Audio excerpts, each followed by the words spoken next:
that despite their vital role, for example, out of the 67,500,000 allocation to them, they only received 20.1 million.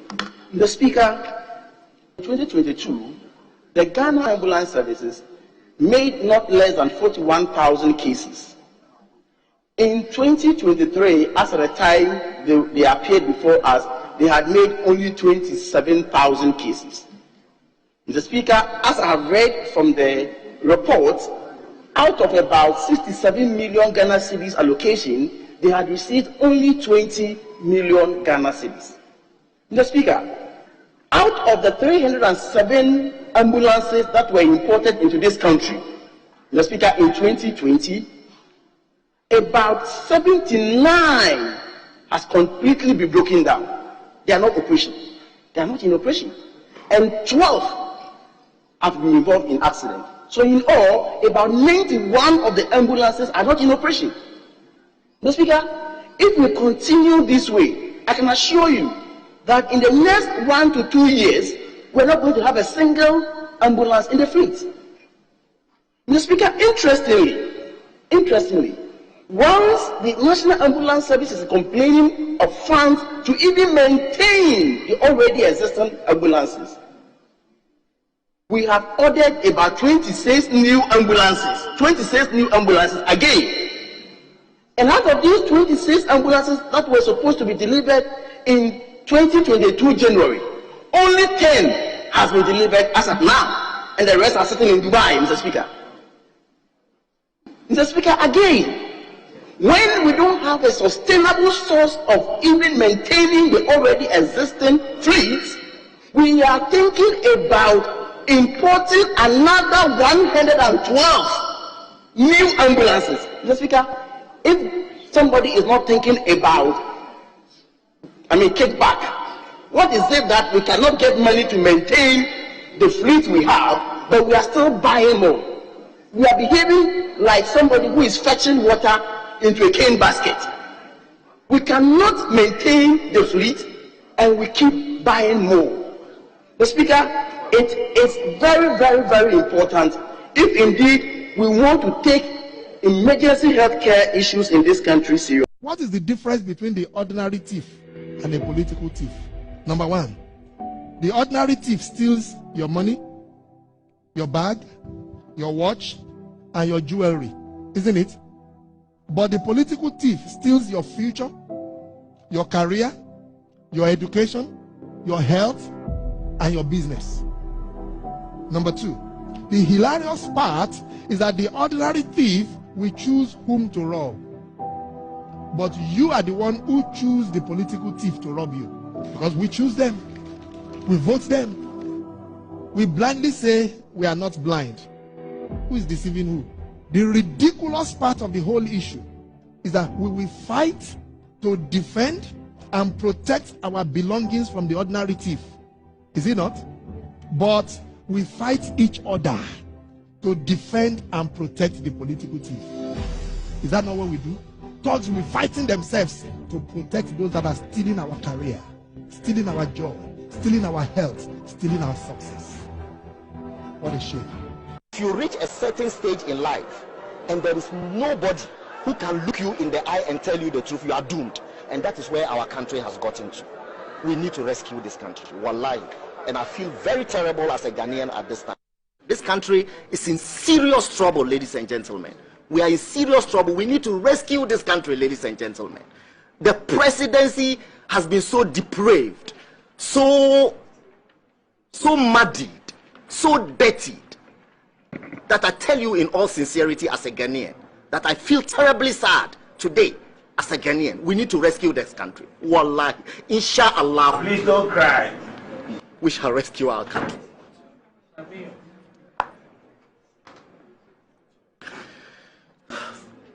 Government is broke, government is broke. The people are spending billions to go inside the government that is broke. Have you ever seen a minister who resigned because government is broke before? Government has no money. Have you ever seen a governor who said, ladies and gentlemen, when I was elected, I thought the government had money. Now I discover government has no money, I resign. Have you ever... Government has no money, but they are bringing money out at election time. Where is that money coming from? So they are lying. What is happening is that there are two types of wicked people in government.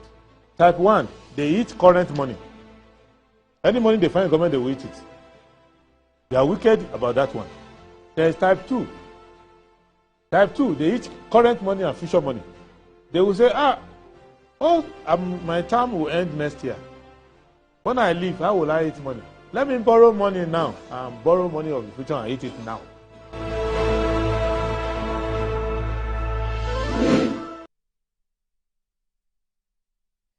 All right, very good morning to you and you're welcome to the program. This is Good Morning Ghana, and we're live from the Peniel studio at North Ridge. Well, I'll introduce the guests to you later, but for now, we'll go through the papers and then later we'll also get into the issues of the day. We wish you the best of the season. Most of you have started your holidays already, but the advice is that you be cautious on the streets, right? Be cautious on the streets once you are also a user of the streets or the roads. Let's start with the Daily Graphic, and it says that protect peace between Christians and Muslims. President Akufo-Addo urges Ghanaians. Parliament approves $339 million for Accra-Tema motorway project. Government open to alternative lithium mining agreement. Jinapo.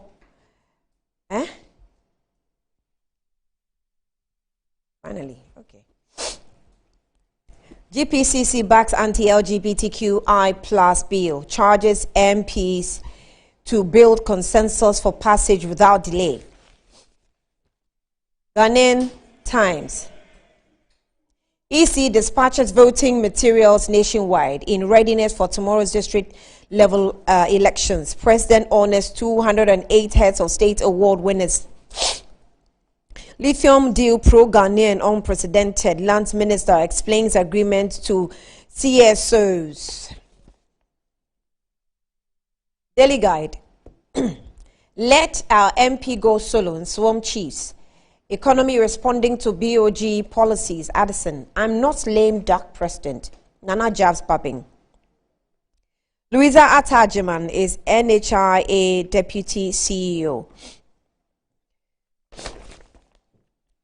New Crusading Guide. Government clarifies outstanding issues with CSOs on terms of Atlantic Lithium Agreement. We've not given Barari DV 10-year tax holiday. That's the Minerals Commission CEO. OSP is independent law enforcement agency to fight corruption. Godfrey Dami at UN. OSP is independent law enforcement agency to fight corruption. Godfrey Dami at UN.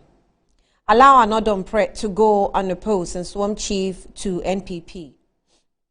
Stop the nepotism and selective contract payments. Contractors cry out. NPP NDC infiltrate district assembly elections. CEDA. The top right corner said a principle in and noble life. A tribute to Anthony Akutuampao, Esquire, Commander Sheshe. So this is by Godfrey Yeboadami. He wrote that. Okay. The Insight newspaper. Marijuana. Parliament legalizes cultivation of weed for industrial use. Mahama appeals to EC not to rig 2024 elections. It's like Xavier Pauchoy. I mean, why? Mahama appeals to EC not to rig election 2024 or 2024 elections. Contradictions deepening in Israel as genocide war on Gaza enters third month. Report reviews over 20 million people estimated to be in forced marriages. Alhaji Masood Naba Belemwende is keened as new Morsi Naba for entire Morsi communities. The Informer. OSP makes progress. Disrupts counterfeit syndicate. Lithium deal good for Ghana. Minister emphasizes.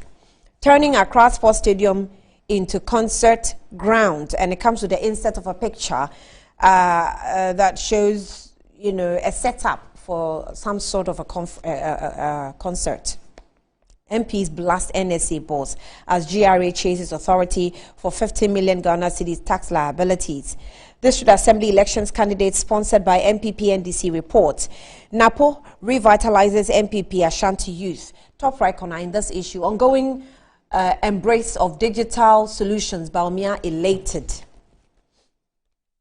The Inquisitor, unbroken, unperturbed. OSP flies higher despite attempt to frustrate Kesia Jabin. IGP locks up police officers' mess. Napo energizes Ashanti youth, MPP youth. In Swam Adweju MPP charged for Hayford Sion. 10 doctors support Akosombo Dam spillage victims. Thank you. The Herald. Finance Minister and cousin president create private GRA called SML using timber merchant. Government announces new fees towards chip embedded passport. Application moving from 100 Ghana cedis to 644 Ghana cedis. A state agent gets Ghana Airport Company job as MD. Ex-Cocoa Research Scientist schools court on fertilizer testing at Oponi Agongo trial.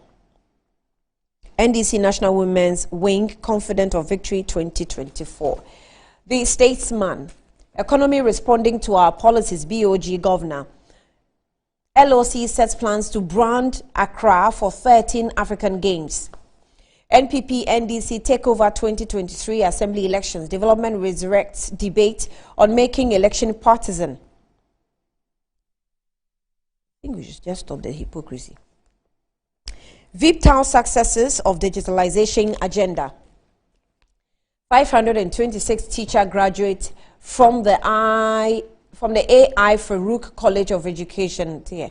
And then we also have don't desire military rule, NCC urges youth. Ghana begs for $3 billion loan, starts paying 2.4 billion Ghana city judgment debt. So get it. So Ghana begs for $3 billion loan, starts paying 2.4 billion judgment debt. Such a nice country. Include Wache in airplane menus. Chief Elijah Amu Ado. Airplane menus. The Custodian. LOC to brand Accra for African Games. Elect good assemblymen for development. Dr. China to voters. Let's desist from corrupt acts. CJ urges Ghanaians. 2023 district level elections, highly partisan. CEDA reveals. The Ghanaian publisher LOC to brand Accra for all African Games. NPP NDC dominate assembly elections. CEDA survey. Lithium deal, Ghana's best natural resource contract ever. Dr. Mantiao. NPP youth critical in 2024 polls. NAPO. The Finder. BOG rewards winners of ECD hackathon with 1 million Ghana cedis. 66,000 vie for 37,290 positions in tomorrow's district assembly district level elections. Government Barari DV agreement is the best Ghana has ever signed. Jinapo calls for partisan district level election resurface. LOC unveils plans to brand Accra for 13 African Games.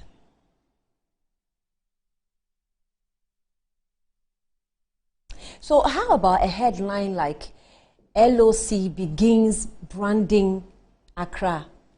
Because I don't see why this headline has made it, to all the newspapers. And it's about LOC unveils plans. Why are we like that in this country? What kind of headline is this? And I've read it on almost all the front pages of the papers. LOC plans, LOC. Once the airlines that LOC is, is branding already. It's already ongoing. Yeah. Daily Post. NDC has the men and women to fix Akufo-Addo's mess. Mahama. Ghana Federation of Labour kicks against EC's proposed 3 p.m. closure of polls. We have a stake in safeguarding Ghana's democracy. Abuja. Jean Mensah should be careful she doesn't cause mayhem in 2024 elections. Kwame Jantua warns. All right, so those are the headlines of the papers this morning. Let's take a breather.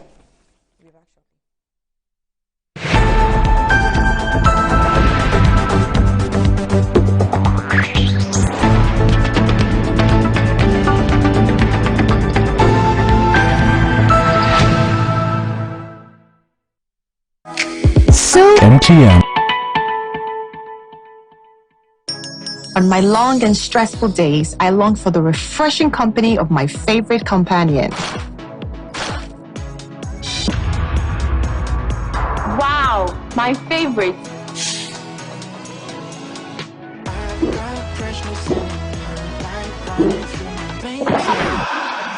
Tomato onions, no tomatoes. Hi. Oh, hello. Please, I need to know the drink you were enjoying earlier at the shop. Sure. Even on Sundays in the markets, nothing is for one. Makuma swadi.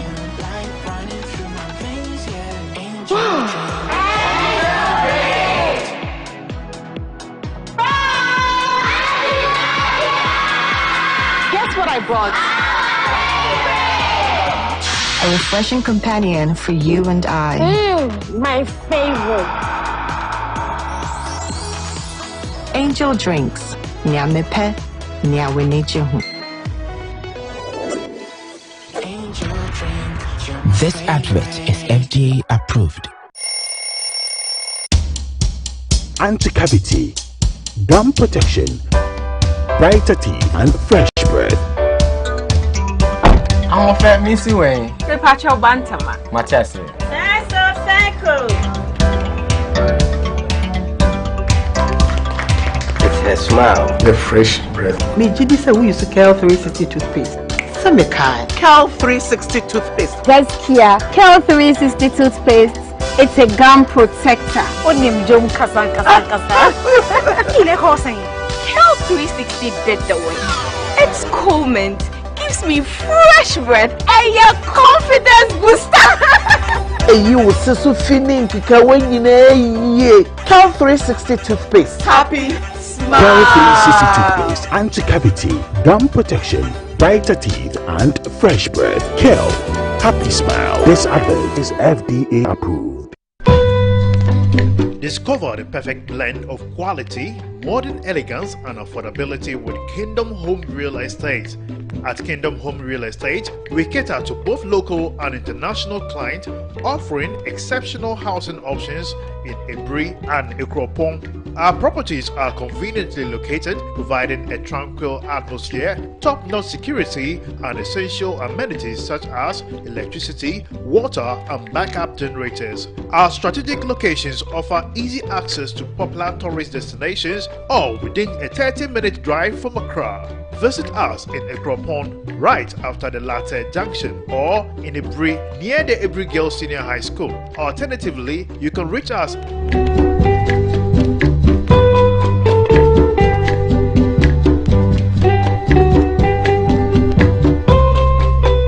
Kingdom Home Real Estate, where your dream home becomes a reality. We are back bringing you the latest lineup from Betway. Betway starts strong with their front two with Free Play Friday and Swipe Bet. In the middle, you've got all the control with Cash Out and Build a Bet. Plus, with Win Boost, you can boost your sports bets. At the back, they have Smart Picks and the Partial Daily Jackpot. You always get way more with Betway. Everybody knows Acrobato. And if you know Acrobato, it means you know M-Punch Homeopathic Clinic. M-Punch Homeopathic Clinic is my pillar. Let's hear what others are saying about endpoint homeopathic clinic. Who be careful endpoint one? Chese na me ankasa me problem na se problems wom ntina ma wo ho idea ma me papa chese na nya asem ketewa na me coin point no mo hwe me modem no mo he bibia na so mo medro me fire no ene ma won kura mienu hofo kwa na mkwan mu a eba head everything yourself me ma me no adwodwo eda ho a wontumi nante ene ne ko endpoint o mama nunu a ene ne ho eden a watimi asori anante. That's endpoint for you. Hello. Hey, Oshisho what che? Okay. A free bra with the endpoint what dance. I'm the choir no. Me Joseph Sama na nkoyie and person na my mre nyina na magina sabema na me be fear for there the one dey nyina jaresa. You heard everything. I have secret. Endpoint is my secret. Endpoint homeopathic clinic. I'm free.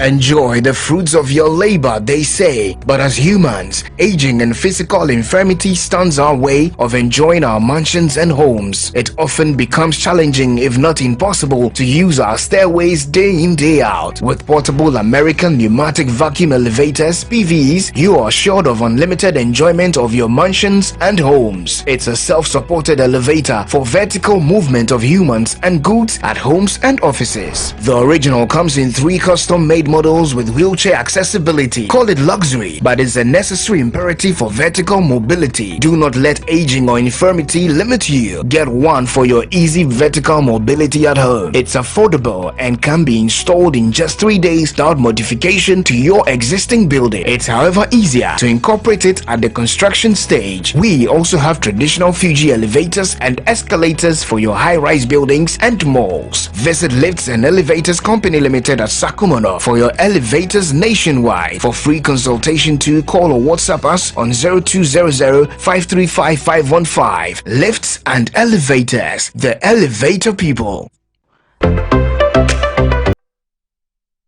Everything 18 December, I'm coming 6 January. And your high sense growing, you don't call me. High sense free. It's not don't call me. Hey, don't call me price. TV, and then you know high sense showrooms in now. The amount don't call me price. High sense condition. The amount don't call me price. America, everything. The triple sound system. A high sense growing, don't call me. High sense growing, don't call me. High sense Christmas promo. Ladies and gentlemen, I near my way showrooms in now. Yeah, this one myself. I feel to be young. Brother, sense my baby. Brother, my sense time me chintin ya me. I titi so, television ya titi so, refrigerator titi so, air condition ya titi so, washing machine titi so, smartphone ya titi so, sound system ya titi so, dispenser ya titi so, kitchen appliances titi so.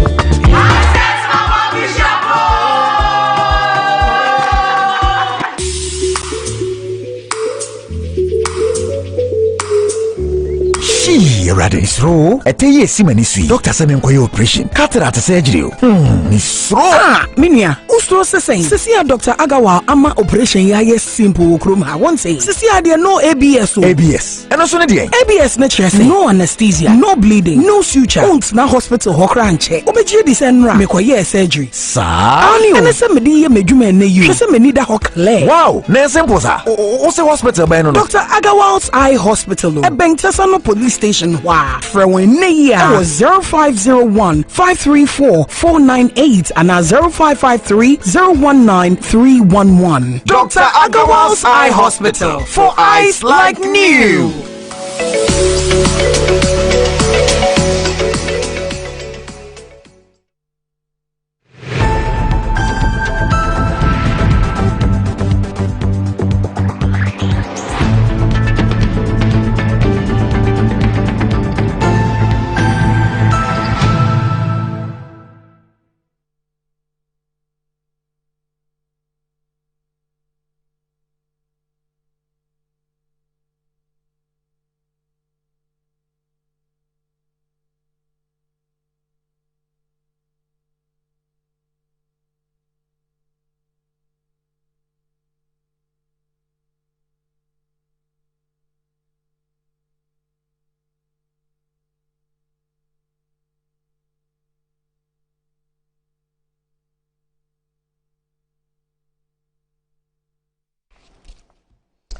All right, welcome back to the program. It's Good Morning Ghana, and I'm in the studio this morning with Margaret Ansay, aka Margot, who speaks for the NDC and also a member of NDC NEC.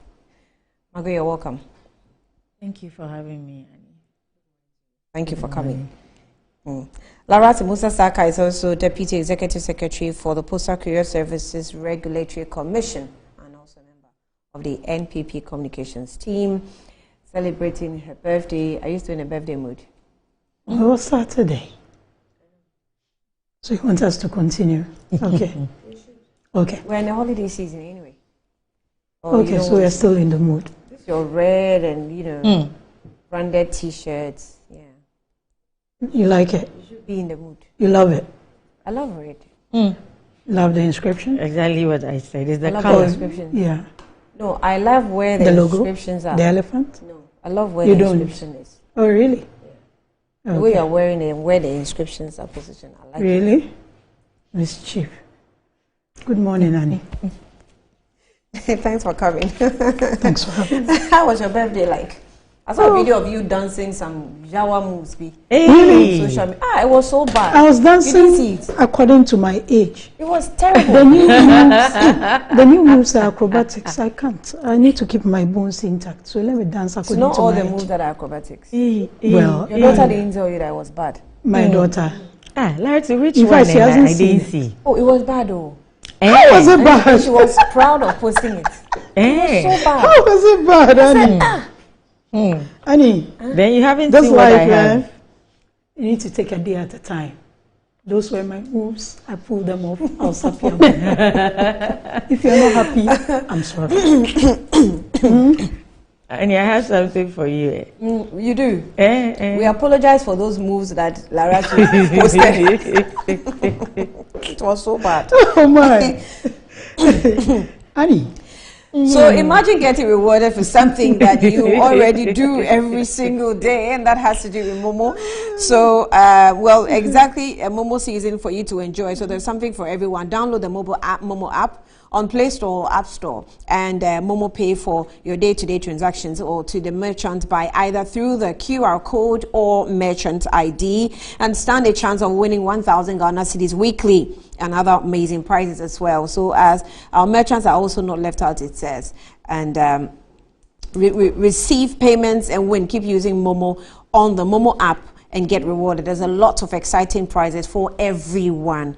And so if you want to transact, please transact with Momo Pay. Visit the website on www.momomerchantapplication.mtn.com.gh for your Momo business account, and also Momo enjoy the season. It says Momo, just Momo with Momo Pay. Terms and conditions also are applied. Kel Kids toothpaste. As holiday season, their children are going to come home. Make sure that they're using Kel Kids.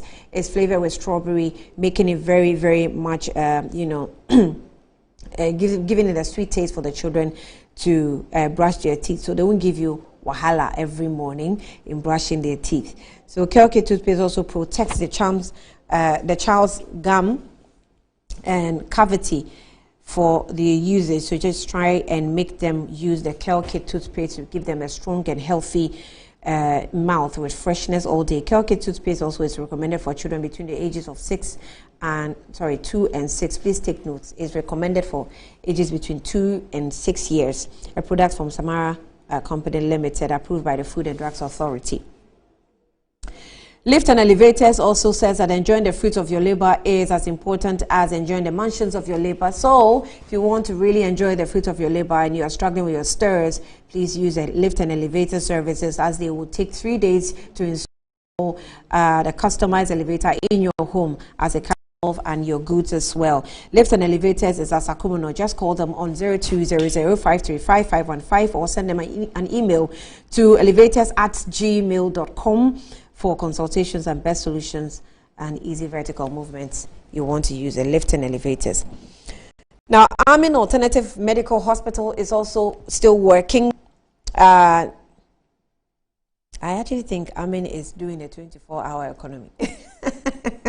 So, from Monday to Saturday and Sunday, it works as well. So from Monday, it works from 7 a.m. Monday to Saturdays is from 7 a.m. to 5 p.m. and Sundays is 11 a.m. to 3 p.m. So call them on 020-722-5505 or 0244-227-192 to book your appointment. Amin Alternative Medical Hospital.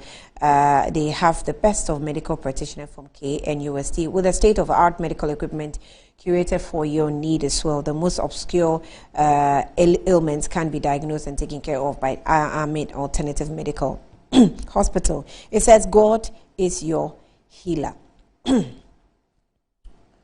Right. So let's get into the issues. We'll be speaking with Honorable Minta Kando, but in the meantime, let's have a video of him when he was actually speaking on the floor of Parliament, raising some issues concerning Agenda 111 and also ambulance importation allegations that he was making.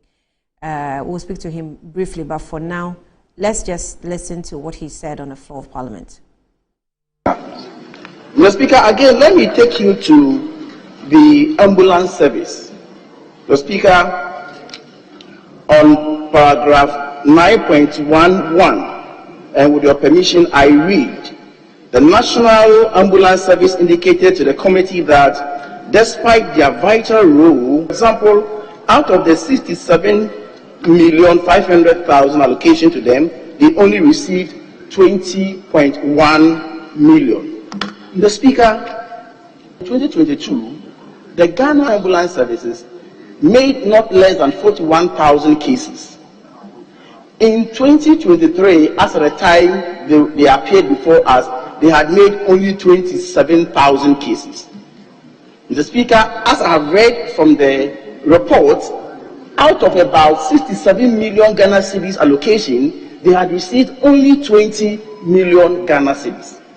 Mr. Speaker, out of the 307 ambulances that were imported into this country, Mr. Speaker, in 2020, about 79 has completely been broken down. They are not operation. They are not in operation. And 12 have been involved in accident. So in all, about 91 of the ambulances are not in operation. Mr. Speaker, if we continue this way, I can assure you that in the next 1 to 2 years, we're not going to have a single ambulance in the fleet. Mr. Speaker, interestingly, once the National Ambulance Service is complaining of funds to even maintain the already existing ambulances, we have ordered about 26 new ambulances. 26 new ambulances again. And out of these 26 ambulances that were supposed to be delivered in 2022 January, only 10 has been delivered as of now, and the rest are sitting in Dubai, Mr. Speaker. Mr. Speaker, again, when we don't have a sustainable source of even maintaining the already existing fleets, we are thinking about importing another 112 new ambulances. Mr. Speaker, if somebody is not thinking about, kickback, what is it that we cannot get money to maintain the fleet we have, but we are still buying more? We are behaving like somebody who is fetching water into a cane basket. We cannot maintain the fleet and we keep buying more. Mr. Speaker, it is very, very, very important if indeed we want to take emergency healthcare issues in this country seriously. We must begin to look at the National Ambulance Service. And for me, I am not surprised that they keep demanding money from people before they deliver their services. All right, you're welcome back. So that's Minta Kando on the floor of Parliament last week. And just want to have a talk with him. Let's see if he's online. Hello, Honorable. Good morning to you. Hello. All right. Good morning to you, Honorable. Hello, can you hear me? Yes, I can hear you, Honorable. Can you hear me? Yeah, I can hear you. Great, great. Good morning to you. Welcome to the program. Good morning. And thank you for responding to us this early morning. Right. So you were making a statement on the floor of Parliament. Clarify it for us.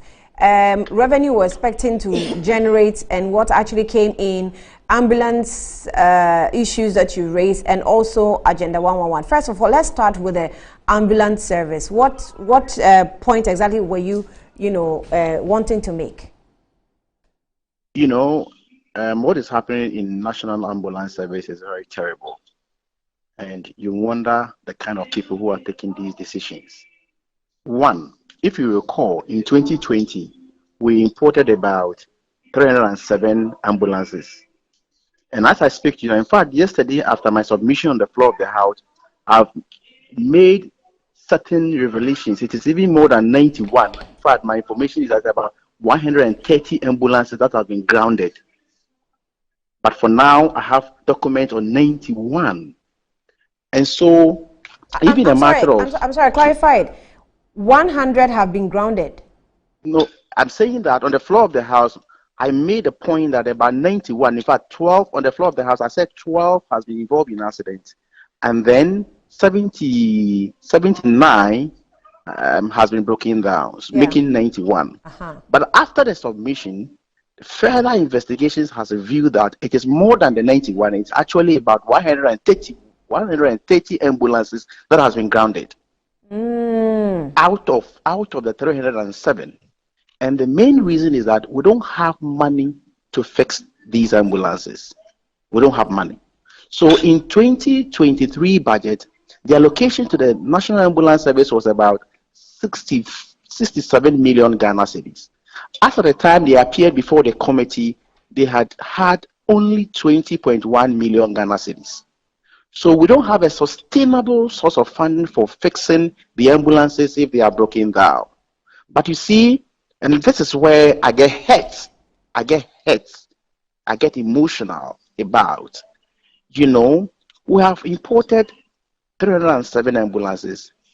In any rational or civilized society, we'll be thinking about how we can maintain the ambulances. Now, we've not thought about how we can maintain those ambulances. We are thinking about buying more, because people think that once they do procurement, they can get their kickbacks. So, as far back in 2022, we're supposed to receive additional 26. Out of the 26, we've received only 10. The rest are sitting in Dubai. Now, not to cut you there, some months ago, within this year, there were some videos that were circulating on social media that our ambulances were up for sale. Someone recorded that video and uploaded. Did you see them, and have you investigated? Yeah, that is what we followed up, and then we realized that there were some 26 ambulances that were supposed to be delivered in 2022. So according to them, they were not selling that ambulance, but it was on display by the supplier. That's the explanation they gave us. But what was important was that, please deliver the 26. Up till now, the 26 have not been delivered, as far as I'm concerned. So the ministry explained this, that it was on display? Yes, that's what they said. For what purpose? Well, but Annie, what is even breaking the camel's back at the moment, apart from the 26, in the 2024 budget, they have made allocation to buy additional 112. Are you getting the point? Yeah. So you cannot get money to fix. It's like the analogy I used on the floor was that it's like we are fetching water into cane basket. You know it will leak out, but you are fetching water into it. You know these are vehicles. We all use vehicles, and you know that you need money to maintain these vehicles, especially when it's ambulances. And you cannot get money to maintain the ambulances, but you can get money to buy more, because if you are doing procurement, you can get your kickbacks. You don't have money to buy fuel, and that is why sometimes I now understand sometimes when they want to serve you, when they want to come and pick a patient, they will demand you to pay fuel and what have you, because they don't have the money. So that is what is going on in the National Ambulance Service. And if indeed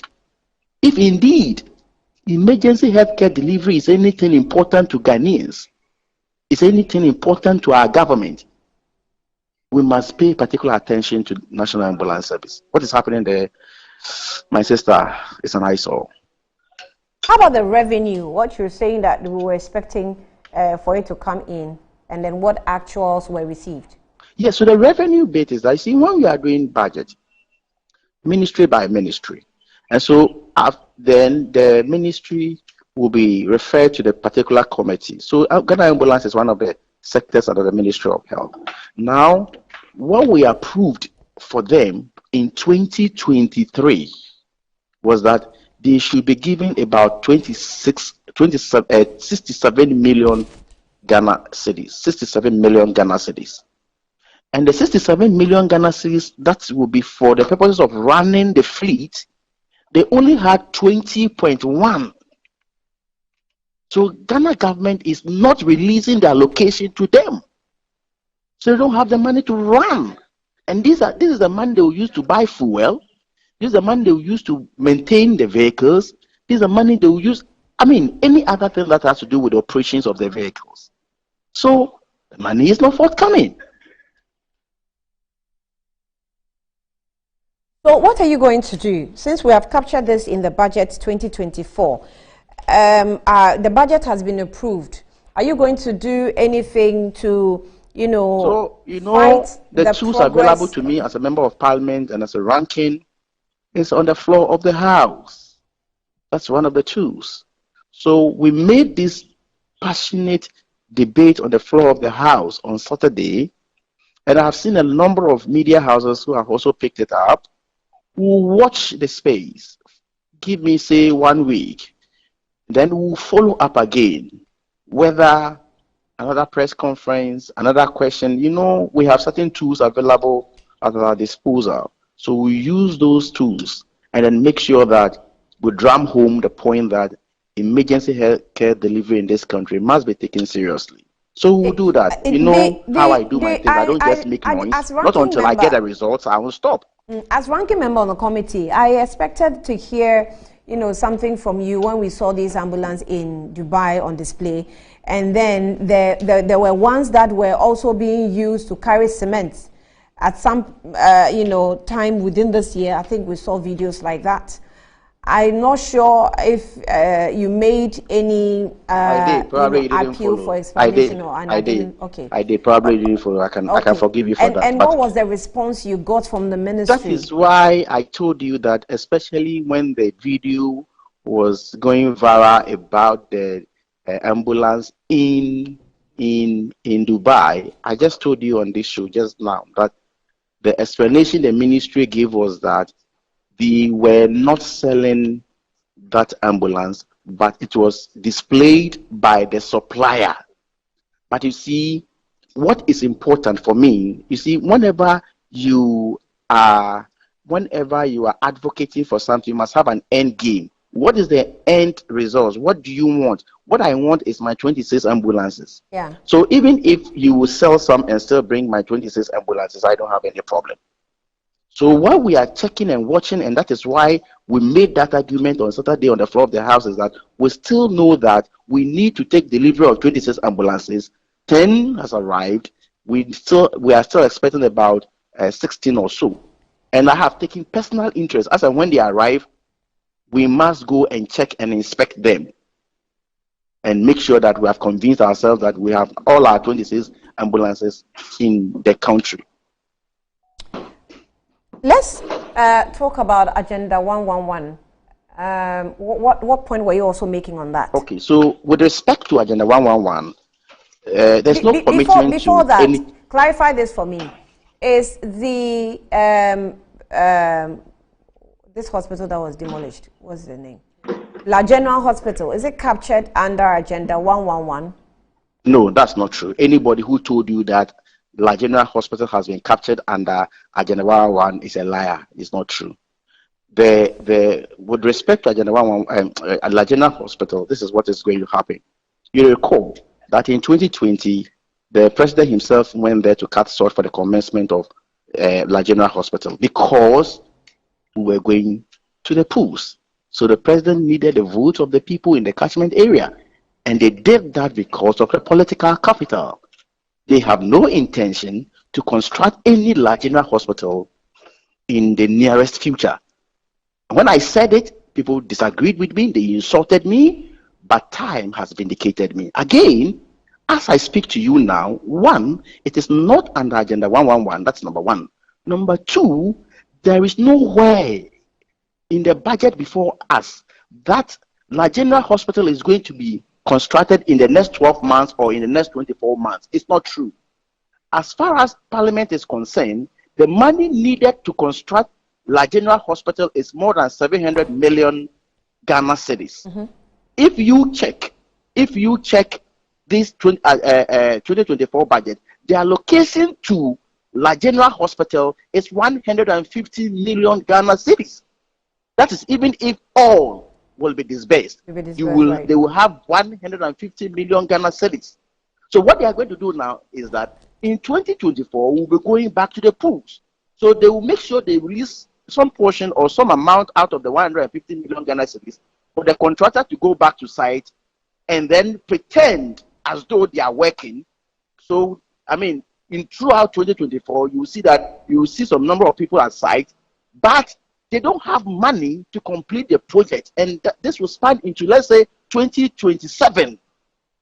That's the reality. This is the document available to Parliament in the budget. 150 million is what has been allocated to La General Hospital. So that is the truth. It is not under Agenda 111. Now, if I should move to Agenda 111, Annie, are you there? Yes. Okay.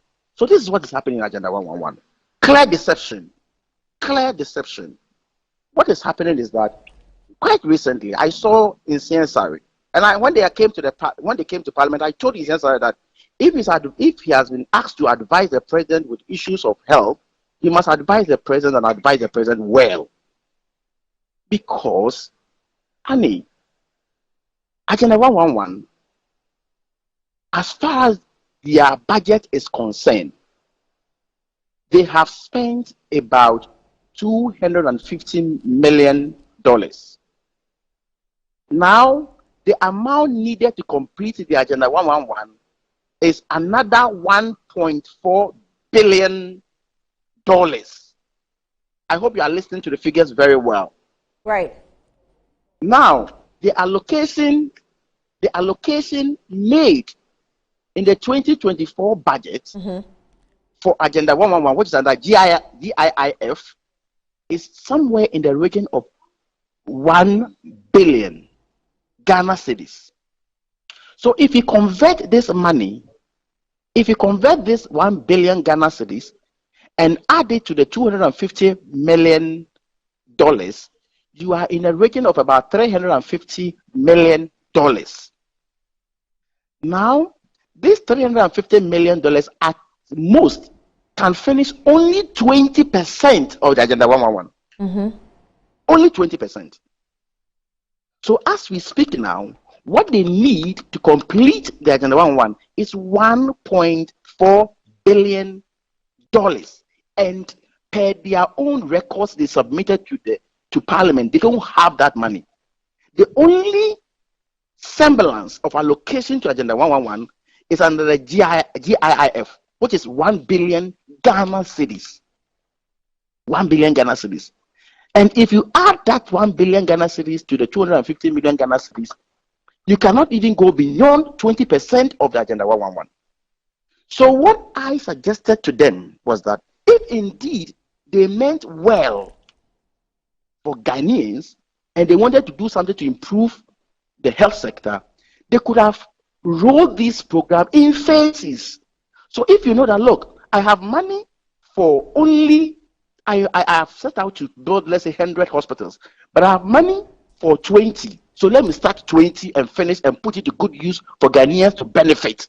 Then you roll it on. If you remember the E-blocks, they were rolled on, in phases, and they will tell you, okay, this is World Bank project, so the money is reliable. They will tell you, oh, this is so they will tell you the source of funding for the project. This one, we don't have any reliable source of funding for Agenda 111. So what they have done is that these $250 million have been dotted across the country as ongoing projects without a single one of the project being completed for the past 2 to 3 good years. We were told that by end of this year, at least some numbers would have been completed and it will be opened. You see, I mean, if we say hospital is not brick and mortar alone. No. So if you see erection of brick and mortar, it is not hospital. It is not a completion of a hospital. It goes beyond that. It goes beyond that. So that is what I was saying, that look, if indeed we meant well, this money, the 250 million, at least can finish more than 10. So we could have finished them, commissioned them, and look, if you have followed this argument carefully, I had always made a point right from the onset that they are not going to build any 111 hospital anywhere in the country. But what they are going to do is that they are going to, commission sites for hospitals and struggle to complete 1 or 2 or 3 before 2024 and capitalize on it and campaign that, oh, the rest are ongoing. That's the strategy. That is the strategy. But there could be, there could be other strategies too of sourcing for more funds and completing more than 3 or 4. Don't you think? I mean, you're probably thinking politically and political advantage that the government is trying to drive from this. But maybe it's also another strategy of trying to do more than what you're expecting. I cannot speak to maybe. I can only speak to the documents available to you, to the committee. I can only speak to what we have approved in Parliament. It's the entire expenditure that for 2024 that we have approved for now. If they are going to do anything, because for the past 3 years, if they had any magic to perform, they would have done that anyway, especially when we are going into IMF. Don't expect, you see, that is why we have been disappointed as Ghanaians, because we expected so much from this government. And now, when we started this conversation, I told the people that this government, I know them too well. When they say look up, you must be very careful. Please look down. So what's the future of La People, about La General Hospital? La General Hospital, the best that is going to happen is that, yes, you see some people at the site. So they will start. And then going forward, they will come and do 2 bags of cement a day and still be on site. And they will cross 2024 elections. That is the strategy. You won't see any commissioning of La General Hospital before 2024 elections. It won't happen. So that's the strategy. Well, that's your suspicion. Oh, but I mean, this thing, how many years ago? Look, even in 2020, when the minister appeared before the committee, the vetting committee, the appointment committee, he said the thing was nearing completion. Have you forgotten that? Yes. And I keep telling you people, please, I've had a lot of conversations with you in the health sector. Tell me a single one that have been disproved. And I keep saying that in the health sector, it is not good to be vindicated, because anytime I'm vindicated, it is not good for the country. I see the kind of things going on there. Look, recently I saw CSRNs and the Minister for Information, what's the name? Kojo Nkrumah. And I feel pity for them. Look, if they go to the site, you can clearly see that if there is any serious site that serious work is ongoing, you can't go and hold a press conference there. You can't go and hold a press conference there. They were only struggling to show the pictures. Look, there are 2 important ceremonies in the life of any government project: cutting of salt and the commission of the project. Two. I've never seen a project that when they start in the middle of the project, then government will go and organize a press conference that, look, yes, I'm here, I'm still doing the project. When we keep telling you this, we want you to manage your expectations. We want you to manage your expectations, because this is what's available to me in the house. They themselves were lamenting about funds available. And I keep telling them, and I'll tell you this. When they came to the committee, including some of the agencies, I told them that, look, sometimes it is not for nothing that some of us in the opposition, we take government on. If you have any serious government, if you have any listening government, when we take the government on, they will investigate, sit down and find out whether what we are saying is true. Then they will do something about it. So it is not, for any reason that we do some of these things. You understand? So what we are expecting that, for example, we have spoken about ambulance. If you have any responsible government, what I'm expecting is that the president will call the minister responsible for health. The minister responsible for health will call the one in charge of national ambulances to the presidency. They will sit down, look at it, whether what I'm saying is true. If it is true, what can they do about it? This is how to make a country. This is how to build a country. Right, Honorable Member, we're grateful for your time. Thank you for the breakdown of issues. Thank you so much. We'll get back to you as we, get into the end of the year and into 2024. But let me take a quick breather. When I come back, I'll allow the guests to, touch on some of the issues that he has raised. We'll be back shortly.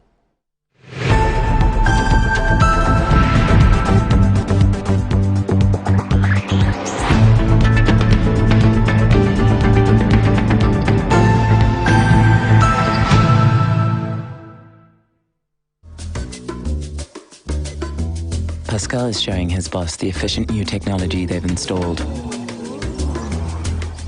She is pleased, but now she's asking, why is that still there? Pascal explains that he hired a security goat to protect the data shed. The boss is not so pleased anymore. If you haven't upgraded to cloud storage yet, it's time to get business done better with MTN Business. Good afternoon, Mr. Ampedu. Good afternoon, Mr. Sam. How is business doing? My business is collapsing. Why is your business collapsing? I sold my products and services to my clients on credit, and my debtors are not paying their debts. Have you heard of Rosic Consult Limited, a debt recovery company operating in all the 16 regions of Ghana? Not at all. Mr. Ampedu, all you need to do is to contact them on their customer service line. I recommend Rosic Consult Limited, a debt recovery company to financial institutions, businessmen and businesswomen, other companies, and also individuals. Rosic Consult has 98.4% debt recovery rate. We have professional debt recovery managers. You are assured of swift debt recovery. No recovery, no commission. For Rosic Consult Limited, no more write-offs. And we pre-finance the recovery ourselves.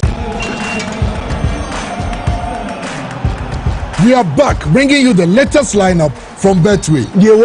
Betway starts strong with their front two with Free Play Friday and Swipe Bet. In the middle, you've got all the control with Cash Out and Build a Bet. Plus, with Win Boost, you can boost your sports bet. At the back, they have Smart Picks and the partial daily jackpot. You always get way more with Betway.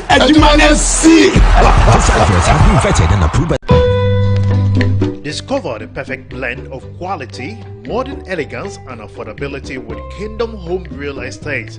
At Kingdom Home Real Estate, we cater to both local and international clients, offering exceptional housing options in Ebri and Ikropong. Our properties are conveniently located, providing a tranquil atmosphere, top-notch security, and essential amenities such as electricity, water, and backup generators. Our strategic locations offer easy access to popular tourist destinations, all within a 30-minute drive from Accra. Visit us in Ikropong right after the Latte Junction, or in Ebri near the Ebri Girls Senior High School. Alternatively, you can reach us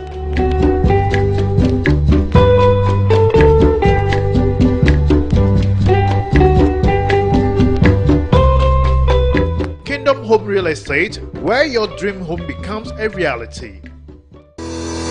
Enjoy the fruits of your labor, they say. But as humans, aging and physical infirmity stands our way of enjoying our mansions and homes. It often becomes challenging, if not impossible, to use our stairways day in, day out. With portable American pneumatic vacuum elevators, PVs, you are assured of unlimited enjoyment of your mansions and homes. It's a self-supported elevator for vertical movement of humans and goods at homes and offices. The original comes in 3 custom-made models with wheelchair accessibility. Call it luxury, but it's a necessary imperative for vertical mobility. Do not let aging or infirmity limit you. Get one for your easy vertical mobility at home. It's affordable and can be installed in just 3 days without modification to your existing building. It's however easier to incorporate it at the construction stage. We also have traditional Fuji elevators and escalators for your high-rise buildings and malls. Visit Lifts and Elevators Company Limited at Sakumono for your elevators nationwide. For free consultation to call or WhatsApp us on 0200-535-515. Lifts and elevators, the elevator people.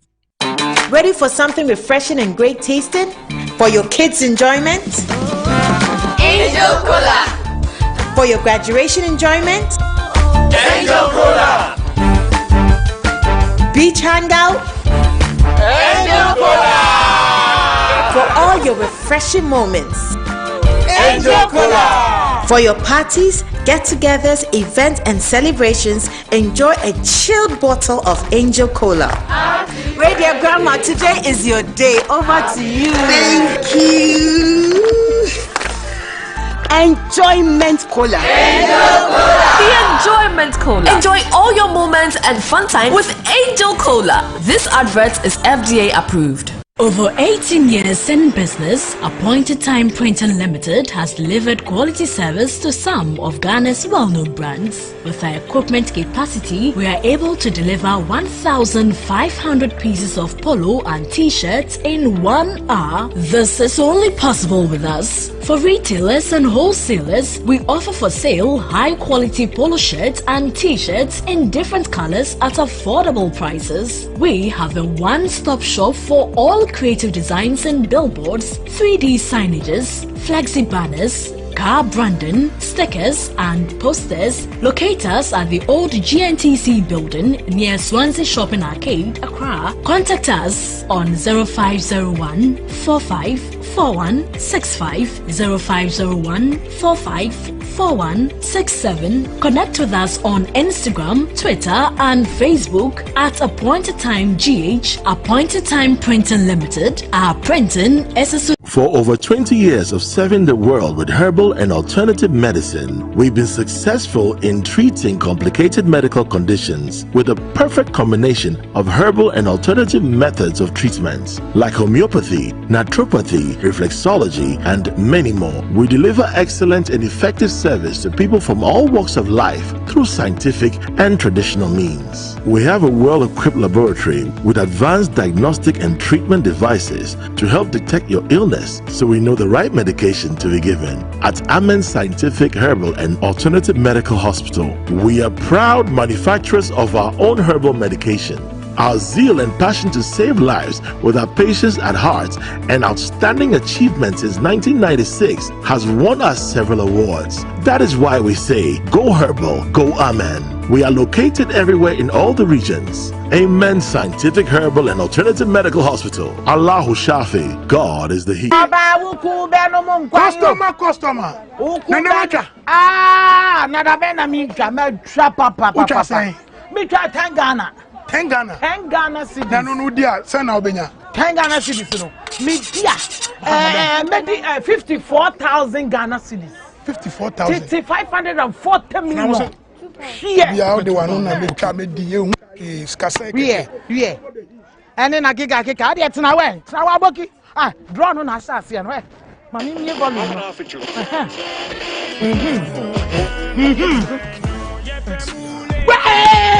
Customer! Ready!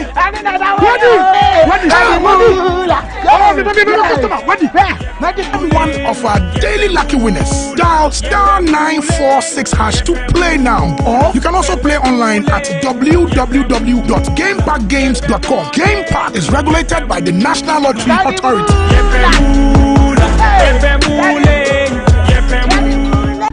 Have you been to Aqua Safari lately? Let me share my experience with you at the new Aqua Safari Resort. When you arrive, you're greeted by warm smiles and introduced to your 24-hour butler who already has your itinerary sorted. Enjoy water sports activities like jet ski rides, kayaking, water sliding, flyboarding, and castnet fishing. You can even have your lunch here on the boat cruise. Experience horseback riding, tennis, and some golfing amongst a host of other activities. Let the tour guides take you through the sceneries of the Volta River, the mangrove forest, the friendliness of the animals, local and exotic birds, while you pet and feed them. You can have this large space for your conferences, corporate retreats, and so many activities as part of the package. We chose to have our breakfast with a beautiful sunrise right in front of our cabin. We had an amazing experience and I can't wait to return for more. Visit Aqua Safari Eco Resort in Ghana, bringing you closer to nature.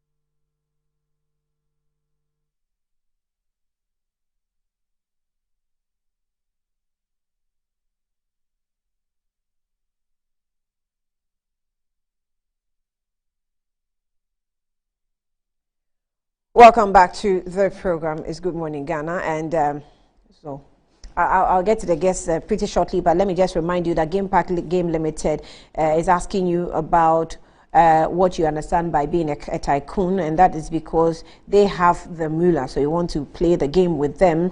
And Ghana's newest lottery game draws live on Adum TV at 9 a.m. to 12 p.m. and 6 p.m. daily.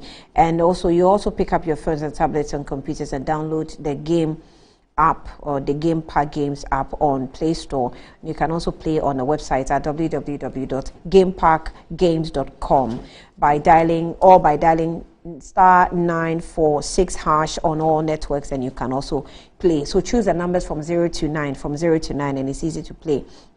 So make some more money as you want to spend the holidays. Also, Kel Charcoal toothpaste is also available. Remember, I told you about the Kel case. The difference is that this one can be used by children from 6 and above and adults. All right. So get the Kel Charcoal toothpaste, which is made from the peduncle of plantain and mixed with charcoal as well. So charcoal has essential medical properties and help prevent toxins from the bodies, and the natural absorptive property of charcoal helps remove bacteria and produces bad breath, hence giving you the bad breath in your mouth. So you want to remove all that to have fresh breath.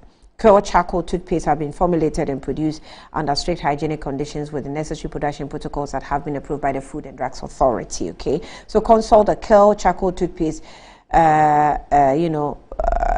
company, and they will give you some more. Kel Charcoal toothpaste recommended for adults and children above 6 years.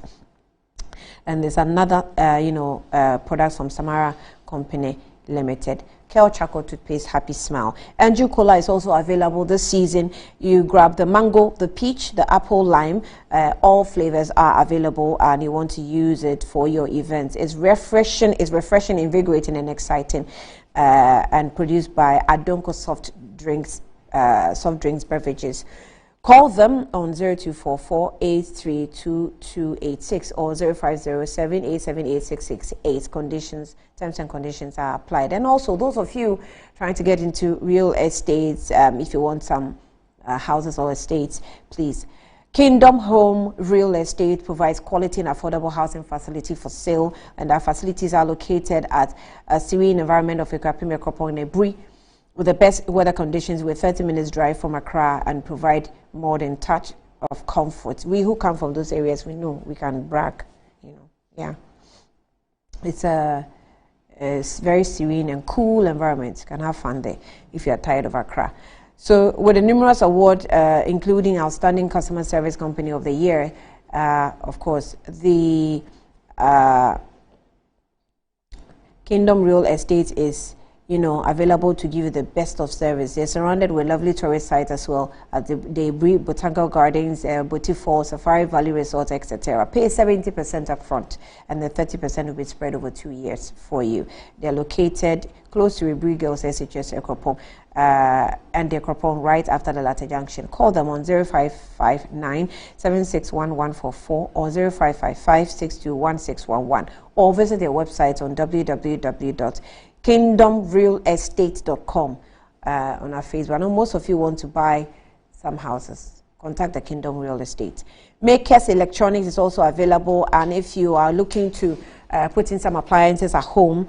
Visit their showrooms at Taifa, Burkina Highway, Amasaman, Zango Junction, Oyarifa, Taiman, Boga Junction, Kaswa, New Market, Ashaman, Valco Flats, Kumasi, Ahinema, Kokobeng, and Takradi, Efiekuma, number 9 Market. Their promo is still on to rush now. 67% discounts. Recently, I went into a shop to buy some items and it was just 20% discount. I was disappointed, but now I'm here. So I bought it like that. But this one, 67% discounts, and the products are Samsung, LG, Moved, NASCO, TLC, Media, Toshiba, with all, that you need. You want to call them on 055-2222-253 or 055-2222-254. The Megas Electronics are large and in charge with quality but affordable home appliances, and Consumers Electronics, also terms and conditions apply.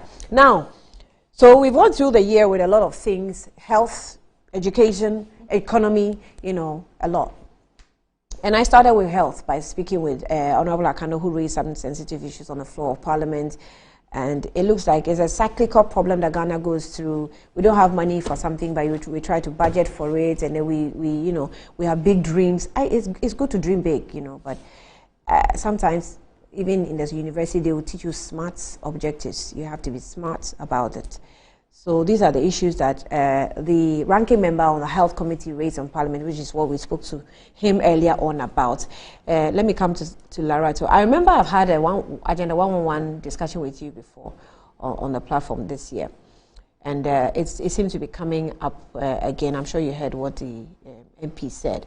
And then we also talked about the issue of ambulance services and like General Hospital and the realities of what he thinks is the situation.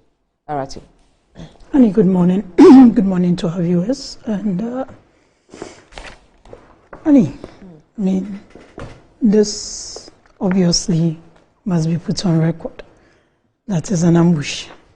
Oh, is it? Because if you had made us aware, and this one Mago cannot deny, you can make us aware. You had made us aware that we're going to discuss Agenda 111 on all these. I think I would have gotten better information. But be as it may, since you said it's a review, yet you're introducing new issues. Let's go ahead. At the end of the day, we are here to discuss issues to make our nation. It wasn't a question; it was a statement. It wasn't a question. Annie, I think that we said this time without number that health. When it comes to health, we need to be careful how we present the issues to do with health. There's nothing wrong with a ranking member on the health committee coming out with his observations. But I think the twist to some of these very essential and pertinent matters should be, I think our honorable men should stay away from some of these things, because if you're talking about ambulances and you keep repeating that people are bringing in ambulances because they'll get kickbacks, I think it's totally unfortunate, unless that was what they were doing when they were in government. They were bringing in essential things we needed in ambulances because they were getting kickbacks. I think those things we need to discourage ourselves from putting such twist to essential services like health. The ambulance service has come a really long way from being a directorate in the ministry that was under the Policy Planning and Monitoring and Evaluation Directorate to being a directorate on its own, and now a full-fledged agency with an act parliament that was passed in 2020.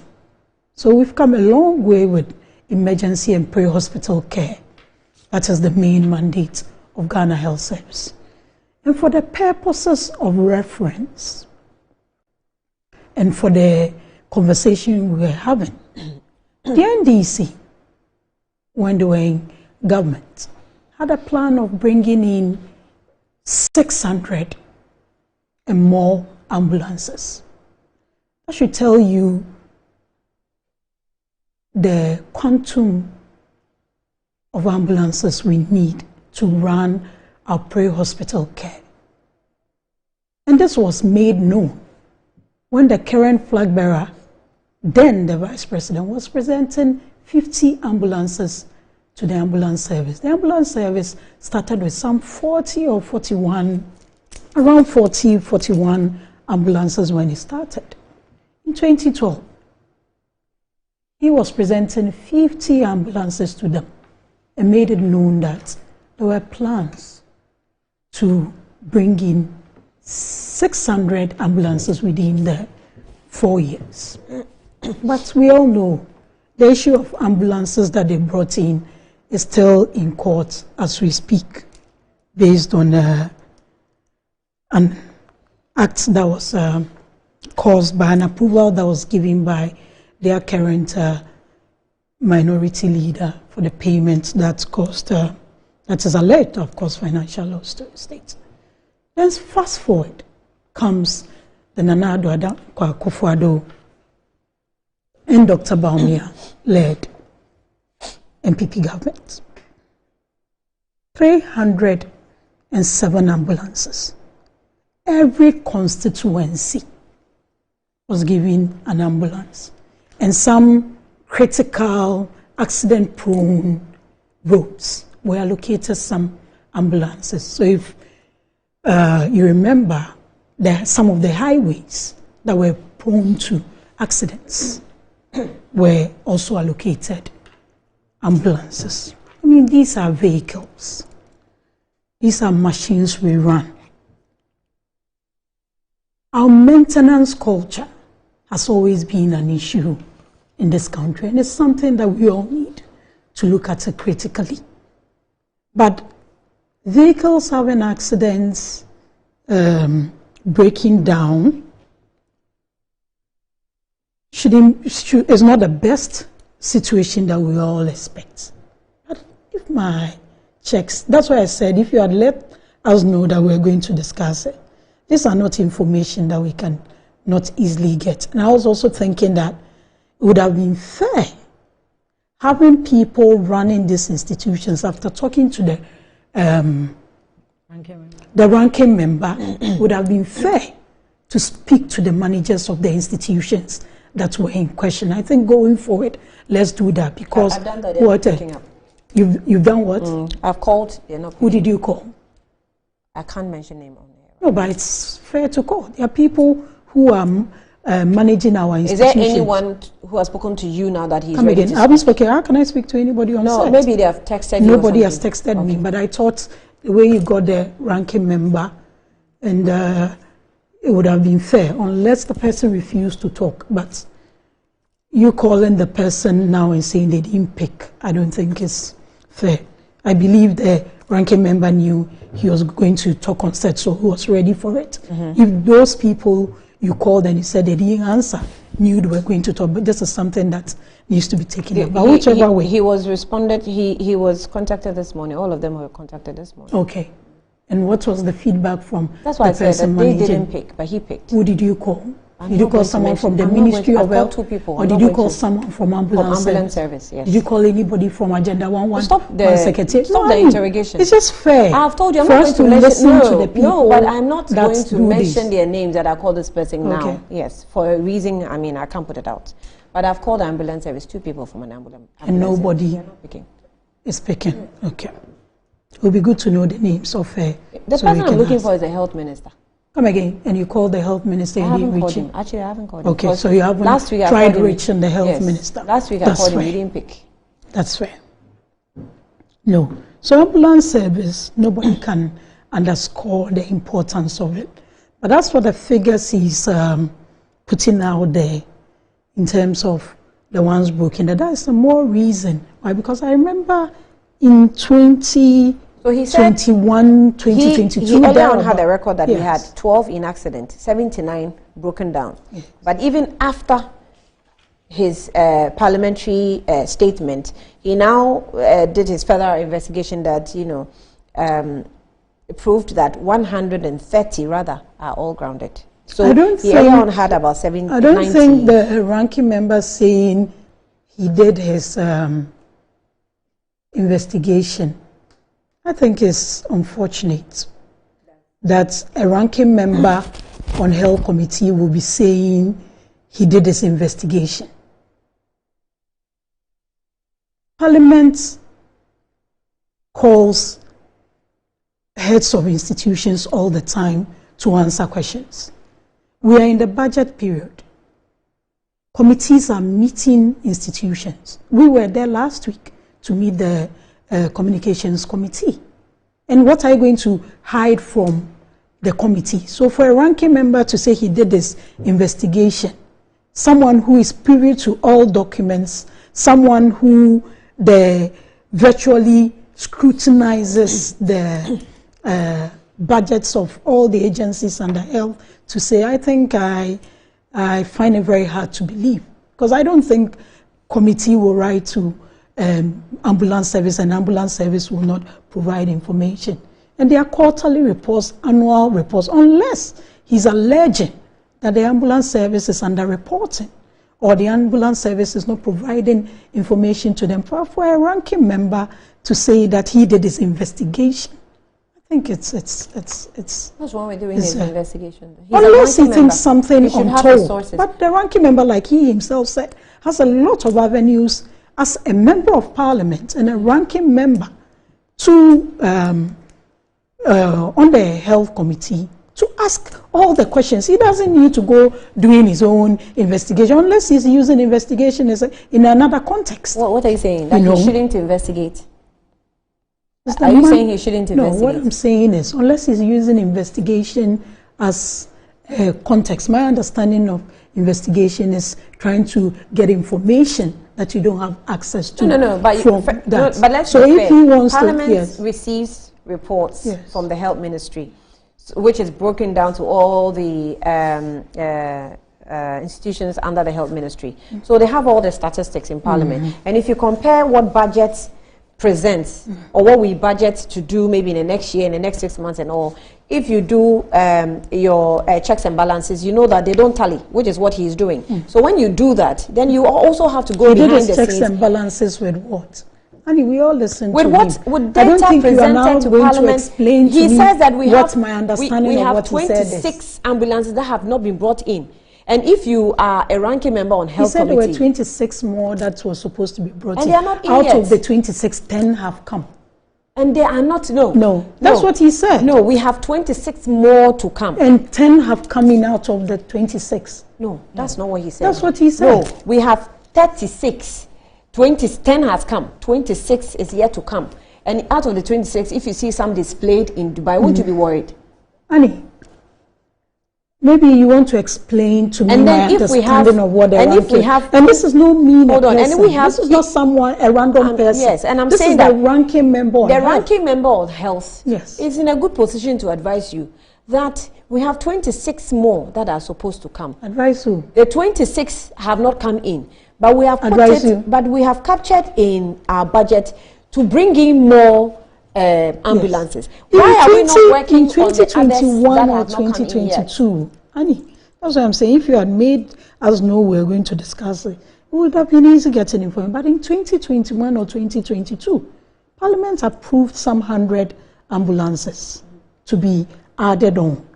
You can check on. That's why I said the figures that he's put out are figures that can be verified from the agency and from the Ministry of Health. And I won't sit here and banter on those figures because I don't have the figures here. So I'll leave it. But for a ranking member, he has access to most of these things. So it would be good to check. But the twist of kickbacks and all that. So if what he wants, you think he is going to advise the agencies and the health not to do is not to ask for ambulances because of kickbacks, I think that bit is unfortunate. But the figures that he put out there, if they are from the budget or they are from, because I wanted you to ask him the source of his figures. Yeah, he said in the source of his figures budget, there's an allocation of 126 ambulances, which should be purchased in the 2024 budget. That's what I'm saying. I'm saying that his data that Larati is referring to are not data that he just went behind the scenes to collect. These are data that is in front of Parliament. It's at Parliament. It's been put on the floor. So they have it, you know, on the committee. They have data that have been presented to them. So they query the data. He has a budget that has been presented to him. He can ask for information from ambulance service, from Ministry of Health for any figures. But he went further to say his own investigation. No, the investigation was the source of the figure. So whatever he's giving us, the investigation. No, allow her to finish. With a bit of the broken down and the grounded. Initially, he thought 10 was broken down and 79 were grounded. And his further investigation actually revealed that it's now 130. So that one is a technical thing that probably you have to go there and see for yourself whether indeed there are 10 broken down or 26 or 79 grounded. That is what he's talking about. But the figures he's churned out are documents that are with him in Parliament, and he made references to it. The 20, whatever, the numbers of ambulances and all those things, they are not figures. The numbers of ambulances? They are not figures. The numbers he churned out. That's what I'm saying, that he churned out a number of figures. He has access to budget. Facts and documents before them in Parliament. He reiterated that largely. They are not figures and numbers and data that are churned out. They are data with Parliament. So if people want to rephrase my understanding of what the ranking member said, or what? Your people should feed you with information if it's contrary to what the ranking member has going said. To discuss but by now they should send information on set. They must sit down and watch the progress of the program. No, but you see the point. They should send her information right now. You are speaking for government. She's been on Good Morning in Ghana for ages. Yes. She knows that Good Morning Ghana. She left her book. She knows Good Morning Ghana doesn't give topics. I don't know why she left her book. She's Good Morning Ghana gives topics. But first of all, we say review. I can't know we say review. We're reviewing the review, but this is a new thing you are bringing in. One is not a new thing. Annie, you say we are reviewing. You is over here. You get it. Not new figures. You get it. She's a master of yes. She'll do some good do mathematics for you. And I'm surprised you look at what just look at what the two of you are doing. But we trust you on agenda. It's established that you don't like me. No, we trust you on agenda. You always do mathematics. You get it. So I think that the figures. No. I think that the figures. It was said on this platform. No, I'm not going to let you go. So you're allowing Margot to heckle me with figures. Now 126 and those things. Margot says they are not figures. We are all new. He said we all met the topic. Monetary figures are figures. But you, I trust you on that. And all that, they are not figures. So let's move. Like I said, I don't do your mathematics. Do your mathematics. Do the figure thing because I don't have the data. But we need to know that when we are dealing with Richard, issues, I hear, but send Lawrence to the information. Ranking member. All these issues about kickbacks and all that are not necessary. Let's stay to the facts because hell doesn't discriminate. Today, as we sit here, God forbid, if anything happens to me now, nobody will know who I am until I'm resuscitated in a medical and pre-hospital care. And emergency care is key to the health delivery process. So the ambulance issue, as for the maintenance of that, we all need to be interested in all those things because our maintenance culture. How much are we supposed to be interested before the maintenance culture? Because isn't it embarrassing and alarming to see that our ambulance vehicles are being used to carry cement? Exactly, that is unfortunate. And the EMT was dealt with immediately. The ambulance service released a statement condemning it, and he was I think suspended or something. There was a statement that the ambulance service, the EMT, is the emergency medical technicians who run the ambulances. They are trained periodically, and they pass out, because you need them to run it. You need at least 2 or 3 of them to be on the ambulance, because once you are on the ambulance, you need to get some attention, stabilized before you get to the ambulance. And this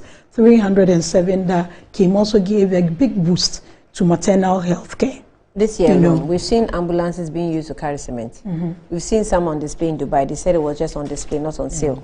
We've seen families that were crying on social media over ambulance service that were demanding that they pay for fuel before they before they allow or before they even render the service. I'm not sure how they even do it. If when you go for call for ambulance emergency, they ask you for fuel before they carry the victim. We've seen some that were at filling station trying to get fuel to facilitate their movement, and even that was a struggle at the fuel station.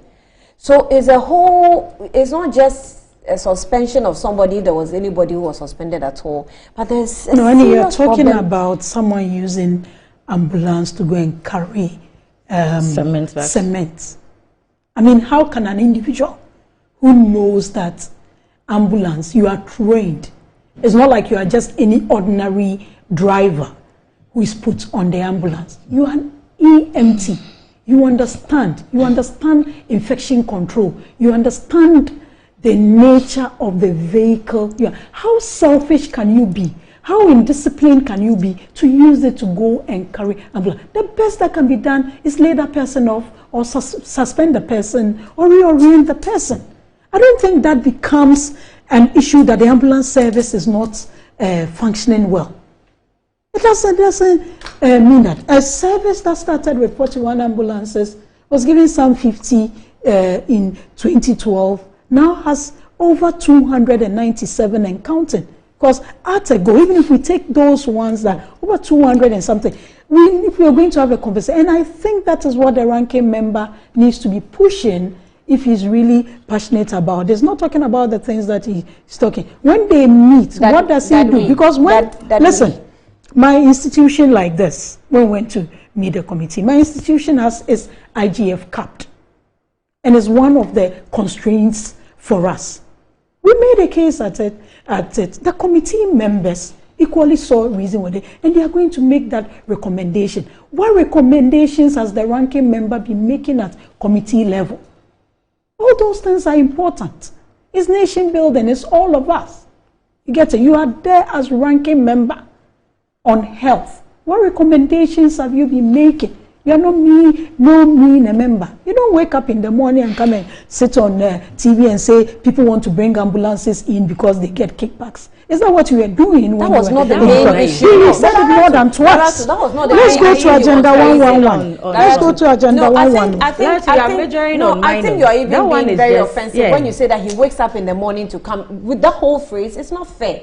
It's very unfair to him. He's made a statement, major one, on what we have budgeted for, I think what we have allowed into the country, all of us and the remaining 26 that we don't have. They are not picking up. Focus on the 26 that we don't because have. If you say, if you say, I sit here and speak, I'm not omnipresent. You didn't tell me we were going to discuss this. I don't have the figure. If you are talking that I sit here and I speak for the MPP, Mabo sits here and speak. Couldn't she have spoken to the statement he made on Parliament? But they are calling your ambulance. You should have been fair. You should have been fair to call those people to do that. Don't worry. You have 26 ambulances that must come in. Yes. They have not come in yet. Displayed in you have budgeted in 307 have come in. 307 have come in, right? But what? 307 have come in. The total we budgeted for. Yes. Did we pay for it? Yes. Is it not money? Yes. So if you have 26 more that have to come and they have not come, and you have put 126 in the budget, in the 112 in the 2024 budget, what are you doing? I was trying to look at the budget and all that. That's where I was telling you that let's verify this, because in 2021 or 2022 there was some approval given to some number. This one he made reference to 2024 I knew about it because when the EMTs were passing out, the Minister of Health made that statement too. So we need to reconcile those. That's why I said it would have been fair if one of the managers of the institutions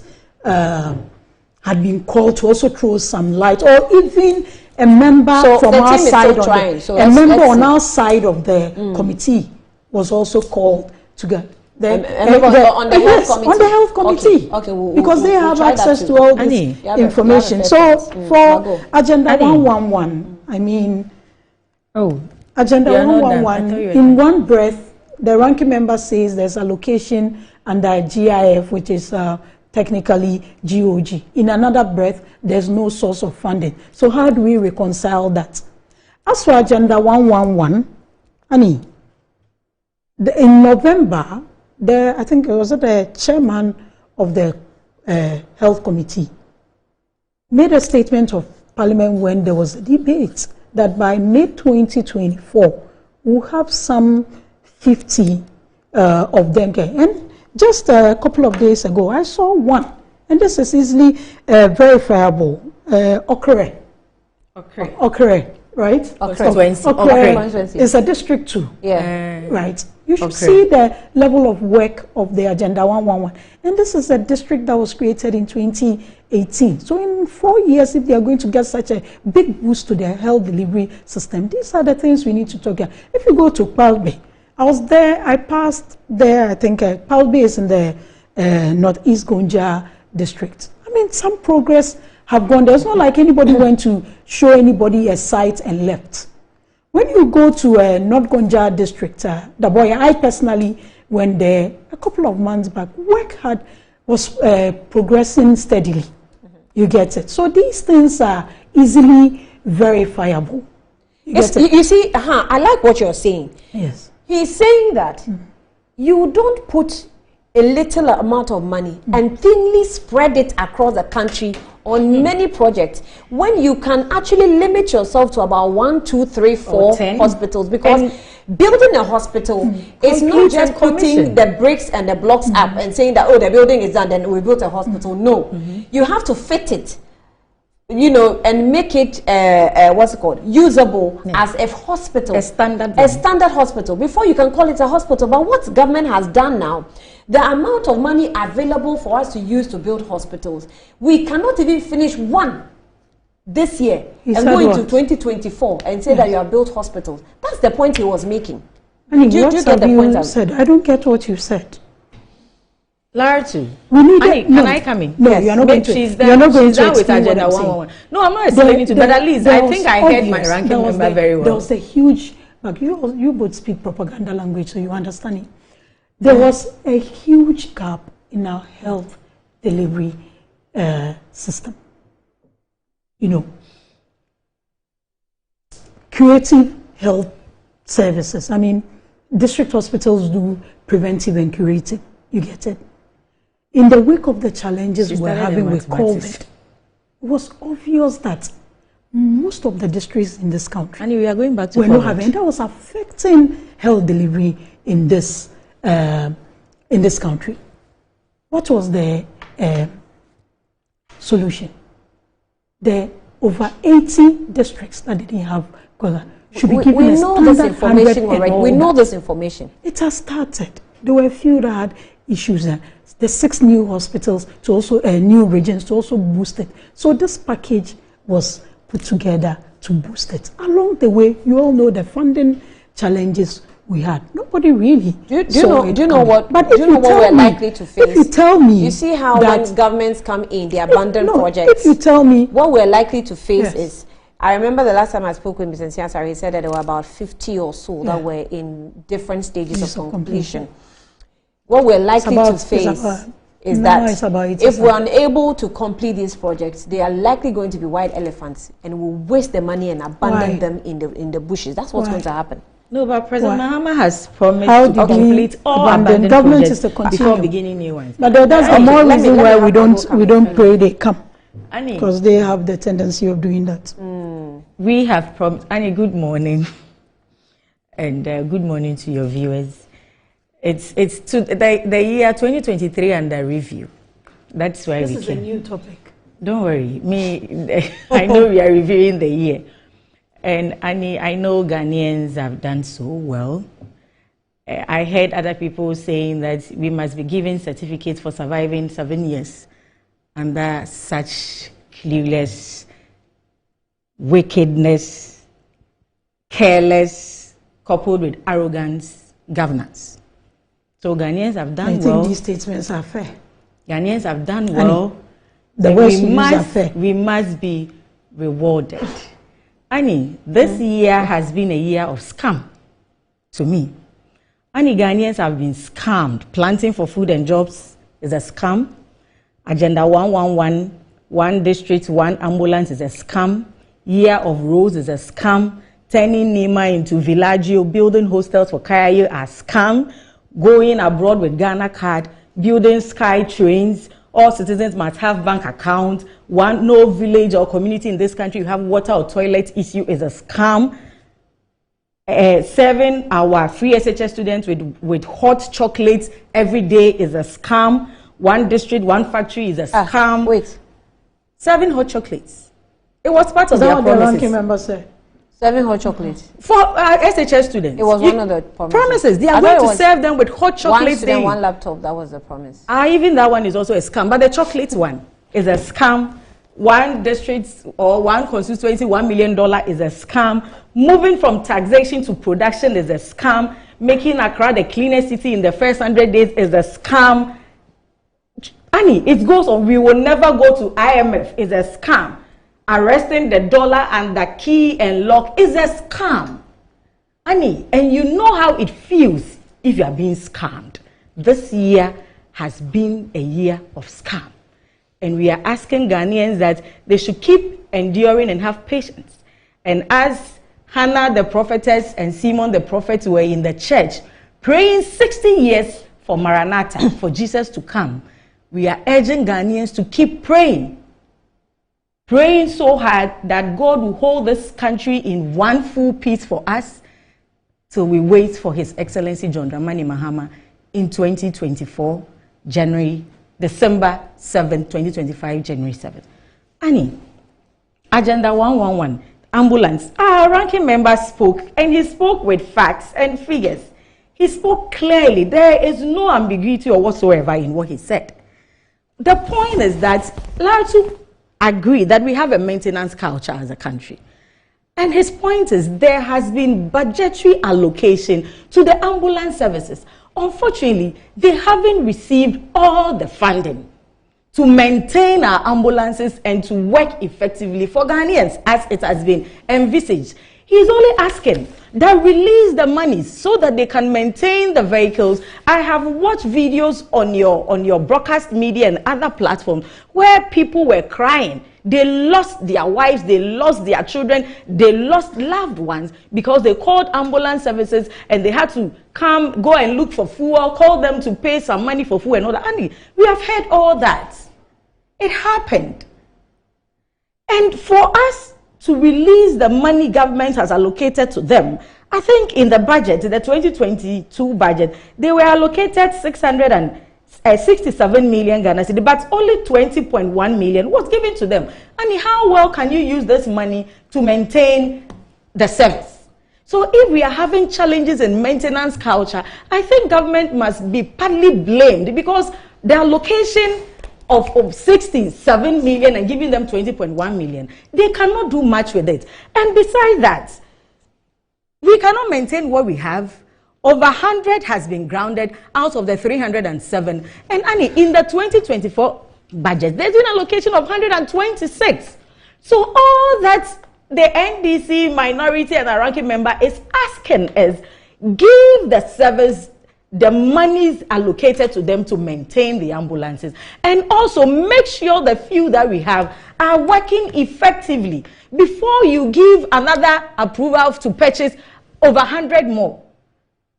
That is all. Honorable Kwabena Tankado is one of the people who don't even do propaganda. So I'm surprised at Lartu's unnerving attitude this morning. He didn't do propaganda. He was even pleading with government because a nation that you are not healthy, you are not productive. And these are services that any of us, anything can happen and we will need the ambulance service. You are calling them this morning, you couldn't get them to speak to them. In the same way, maybe a citizen is also calling and they are not getting them, they are not getting through them. Annie, all that we are calling for, we have endured for this 7 years. We are only pleading with them that the little resource that we have as a country, let's use it wisely. We cannot maintain what we have. Over 100 has been grounded. You have allocated purchasing of 126. And we cannot maintain what. So I can fall back and say, and one didi any nyamba ya. Yen so me more for say omonsanko. You understand? What they they haven't returned them. Then you are releasing the rest. Okay. What are you trying to do? So that is all that we are asking for. The field that we have, how well have we maintained it? How well have we managed it? Because it was a campaign promise. And I think that the government should be interested in anybody who is trying to, critique what is happening in there to make it better for their own benefit. I am surprised. These are health issues and nobody will do propaganda or politics with health, because when you are falling sick, it doesn't ask for your party ID card. It doesn't look at colors. Either you are red or you are green. These are national issues and we must put on our nationalistic cap and look at the problem holistically and provide solutions to them. Because this is health, education, energy. All these things, we don't play politics with it. And I did not hear or heard any sound of propaganda in the tone of the ranking member when he was making it. He has given us facts, he has explained to us, and I think every rational person will understand, will bear with him. I think the point he was making about the kickback was because if you have the 26 that have not come in, that are in display, and you are not making any effort of bringing them in, and yet you budget for 112 so probably it was just on the side. You will be suspicious of it was just on the side that probably maybe somebody has an interest in it, But I mean, that's we should not even trivialize that was not very relevant. It's very. So I don't know why my sister, wanted to dwell on it, but they are just clutching at a straw. The government has slept on the job. All sectors are not working. Ministries are not working. Ministers are sleeping on the job. The Jubilee houses are asleep. They thought governance was monkey business. Governance is serious business. And they have been caught up with it and they can't do anything about it. But you see, with these few days that you have, let's try and make things right. Let's try as much as practical and serve Ghanaians in the little days that you have. That were used to carry cement. I remember one point they made was that it was not part of their fleet of ambulances they were working with. I also heard somewhere that it was a mechanic who was going to work on. They had sent it to the mechanic or something. But at least a budget of 67 million given to the allocated to the service, and they have been given just 20.1 million. And how much can they do? Because at least I think that the service should have a mechanic center under any proper jurisdiction that you are so serious about health delivery. You should have a fuel station for them, something that can make their work easier. So as soon as they are called, they'll just move and go and rescue the situation. But if we have to get mechanics who don't also put any priority on it and goes to carry cement with it, how can you blame them? Because probably they have to go for a roadside mechanic or something. I mean, as Ghanaians and as women, in all these things, we suffer the most. We suffer the most. And please, let's address the elephant in the room. The government is sleeping on the job. And it's very good the year is ending. Their time is up. And their last budget was a bye-bye budget. We are just praying that they will leave this country for us in peace as they met it. No, that was the victory budget. It wasn't a budget. But you know that victory was over the 90 MPs who said they should sack him. So when he went to Parliament and met them, he told them that he has won over them. Is that what he told you? Oh, but Annie, how can this budget be a victory budget? It is the 90 MPs who said they should sack them, led by my own brother, Brian Champo. So he has had victory over them. Annie, let's get serious and wear our nationalistic, the MPP will say they are patriotic cap, and let's solve our health problems once and for all. They have few days, we know they are going, but at least they should help us. Agenda 111, the president made the promise, later he came back to ask for more time.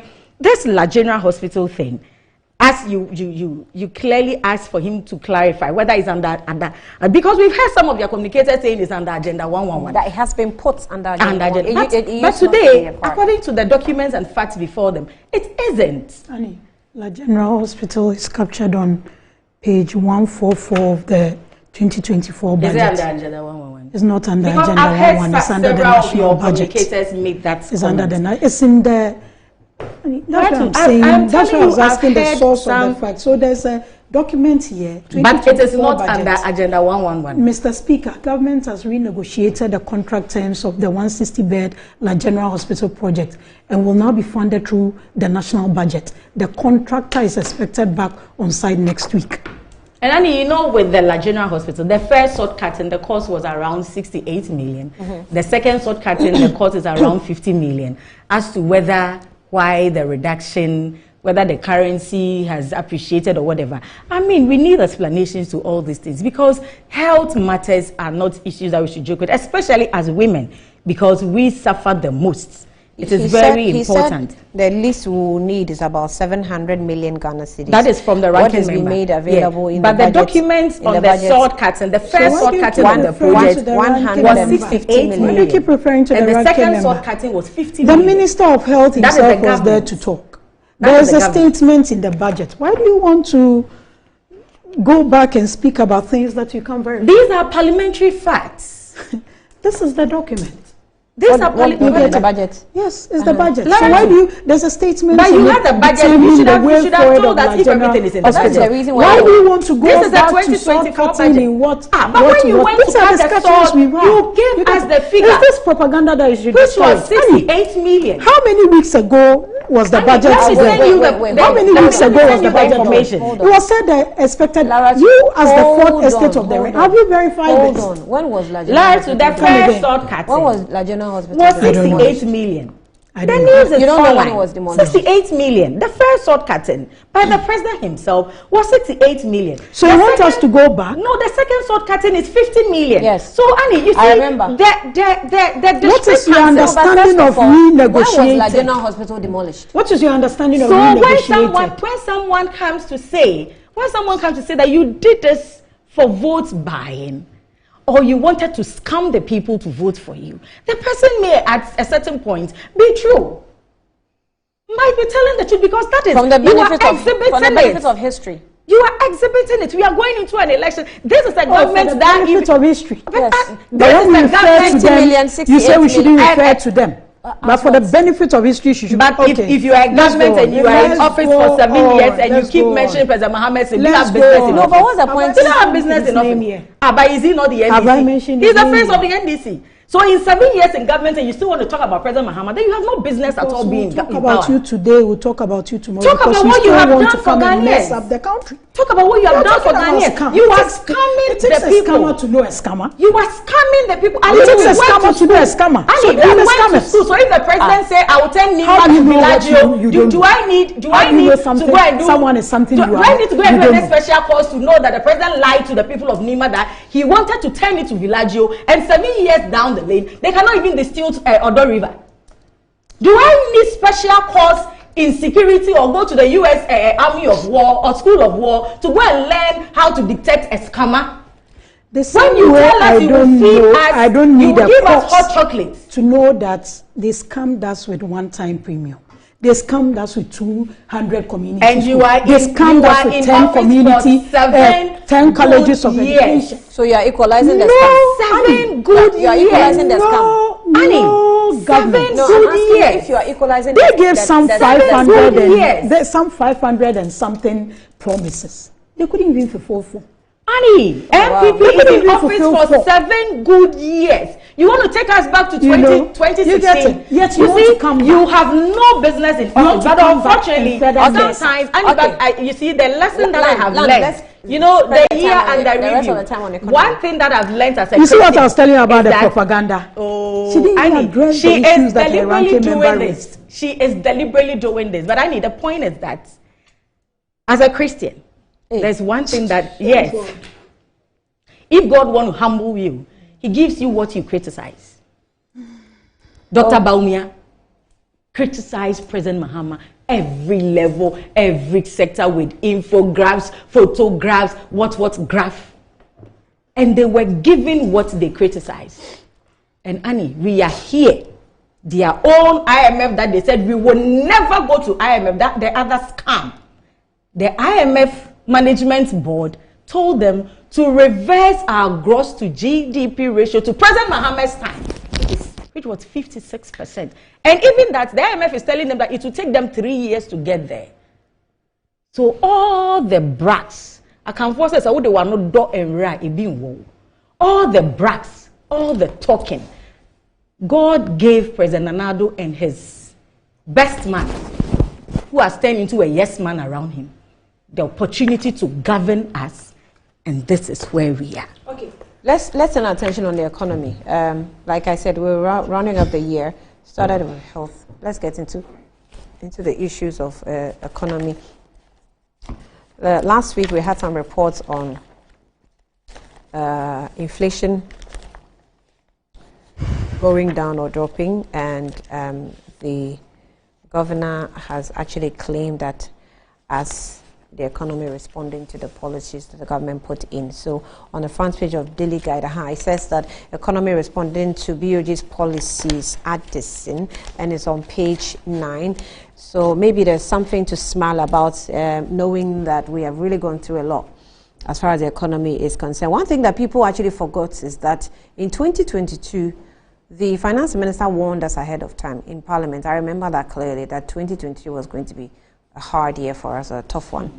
So if you experience a tough one, he warned you ahead of time, at least. Let's be fair on that one. The governor of the Bank of Ghana, BOG, Dr. Ernest Addison, has stated that the central bank's monetary policies with support from the Ministry of Finance have kept the economy steady. Speaking at the end of the year cocktail by the central bank, Dr. Addison said the policy mix under the IMF-supported PC-PEG programs is gradually yielding positive results. From the peak of 54.1% in December 2022, headline inflation has declined to 35.2% in October 2023, and today it has fallen to 26.4%. I kept on reminding people that inflation was at 12.7% in December 2021, and what we saw in 2022 should not be used to judge us, he said. Quote, as you are aware, there has been a considerable noise from our detractors who have celebrated the high inflation recorded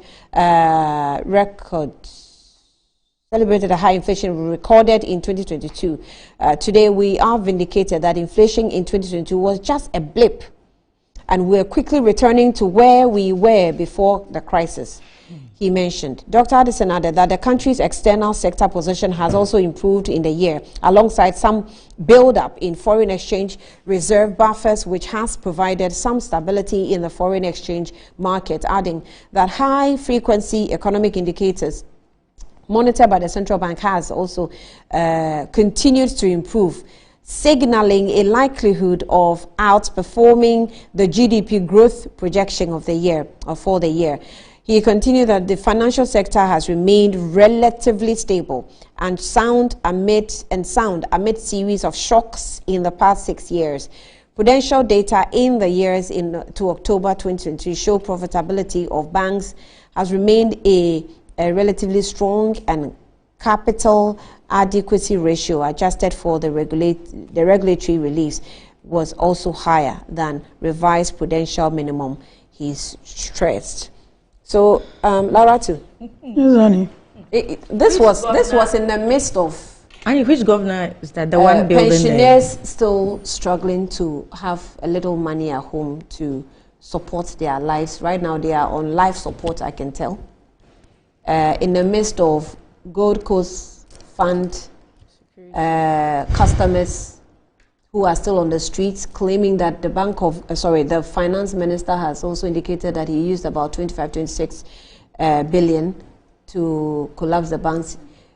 The ministry is said to have released monies to pay customers who were aggrieved or affected, but they have still not received all their monies till date. They are still demonstrating on the streets. And all that, but we're still, patting ourselves in the back that we have done well. Honey, yes, we've come. All these things that you said are components of the entire economy in our system. In October, inflation dropped to a 90-month low. It's around 26 points, something percent. Follow the news and stop propaganda. October, just check. You know, I thought she knew. We, like you said the finance minister hinted us in 2022 that we are going to go through difficult times.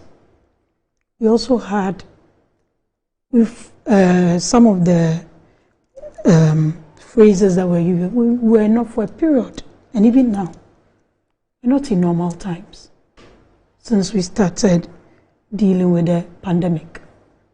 And His Excellency the President himself, in his first statement to the nation, what is popularly called the fellow Ghanaians engagement with the nation, he was clear. And not to quote him, but fundamentally, he said measures that we're going to put in place to be ahead of the pandemic will throw our economy out of gear.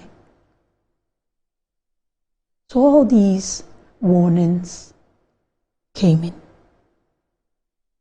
After all those engagements, when it really became very critical, he made the various stakeholders who contribute to the growth of the economy, AGI, the trades union, all the various stakeholders at the presidency, just to see and look at ways to go to move forward, because we're all in the situation together as a people. But measures like restricting forex, because one of the things that was really affecting us was the rapid increase of exchange rates. But for the past few months, it stabilized a bit. It's not low, but at least it hasn't been erratic like it used to be until some of the measures were put in place. The gold for oil measure, the cap on restricting forex pitches to some essential groups and all that. Some negotiated rates were even agreed on for companies that were bringing in crude and the oil products. So we put a lot of measures. There are some of the measures that were quite daunting in terms of the bonds and all that. Those are still difficult conversations to have, because you realize that individuals who do the 8 to 5 don't necessarily have any side business or any extra income from somewhere, use these things to cushion and augment their pensions when they are. So people plan for these things. So for us to get to a point where we have to go through the DDEP and all that, those were very difficult times and all that. But gradually, we're all seeing the stabilization, we're all seeing the reduction in inflation. And even for the year in review, food inflation went down. There are a number of measures being put in place, but going forward, and as has always been said, one of the things we all need to push, and that's one of the key things the government is pushing, is industrialization. Growing what we eat and processing them the way we want them. And that also comes to all of us. It comes to working on the various acquired tastes that we have. It's a collective. If all these measures are put in place, if we have industries producing what we survive on, and we are also not patronizing them, and it still comes to the same thing. So it's been a challenging few years. It's been a challenging year, but there's hope. And looking at all the things that have been put in, we all need to come together and push for them to work. Because at the end of the day, it's only one Ghana that we have. There's no Ghana that we can all move to. Like I always say, when this one can no longer sustain us. So all the measures, all the youth employment measures, all the planting for food and jobs measures that have been put in place, then industrialization measures. Because if COVID taught us nothing, it made it obvious to us that when push comes to shove, you are not a sustainable economy, you struggle. Because we are even have when borders were closed, we saw the challenges. Because if we have to rely on importing everything, even things that we can produce here, when anything like that happens, then we are stuck when it comes to our survival and sustainability. So the measures, we are not totally out yet, but at least the measures that have been put in place and more that are being introduced are gradually bringing us back, gradually. Like I said, the exchange rate has stabilized. You could have imagined the way prices would have skyrocketed getting to the end of the year. Exchange rates just flipping and escalating because people are bringing goods in for all those things. We are not totally out. But how can we be in this country and claim that we're doing so well? Yet the president in other countries and other programs is speaking the truth that Ghana is in a dire situation. We are I think the most the country that owes the biggest. Owes who the biggest? Let me get a headline for you. That most of our statements that we make here in this country, but Annie, when we go outside, the IMF came. We say different things.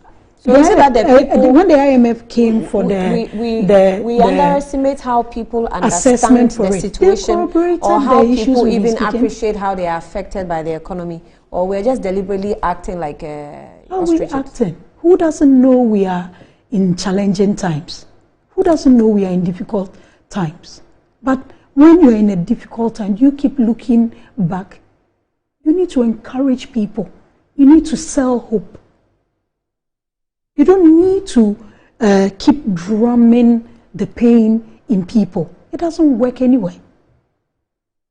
You don't need to keep drumming it. It's difficult. It's obvious.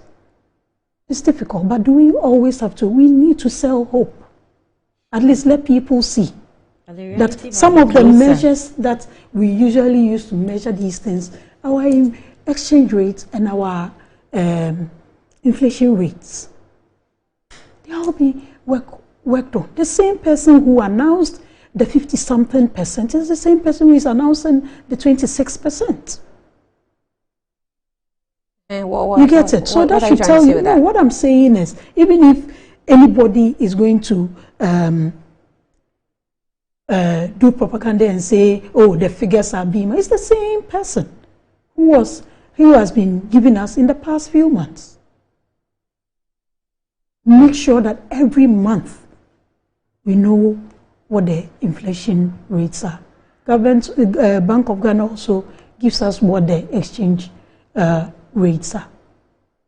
High, but has been stabilized for the couple of months, and gradually things are where we need to also whip up. When you are down, how much can you do? And don't also forget, mental health is also very important. You can't keep putting in negative energy.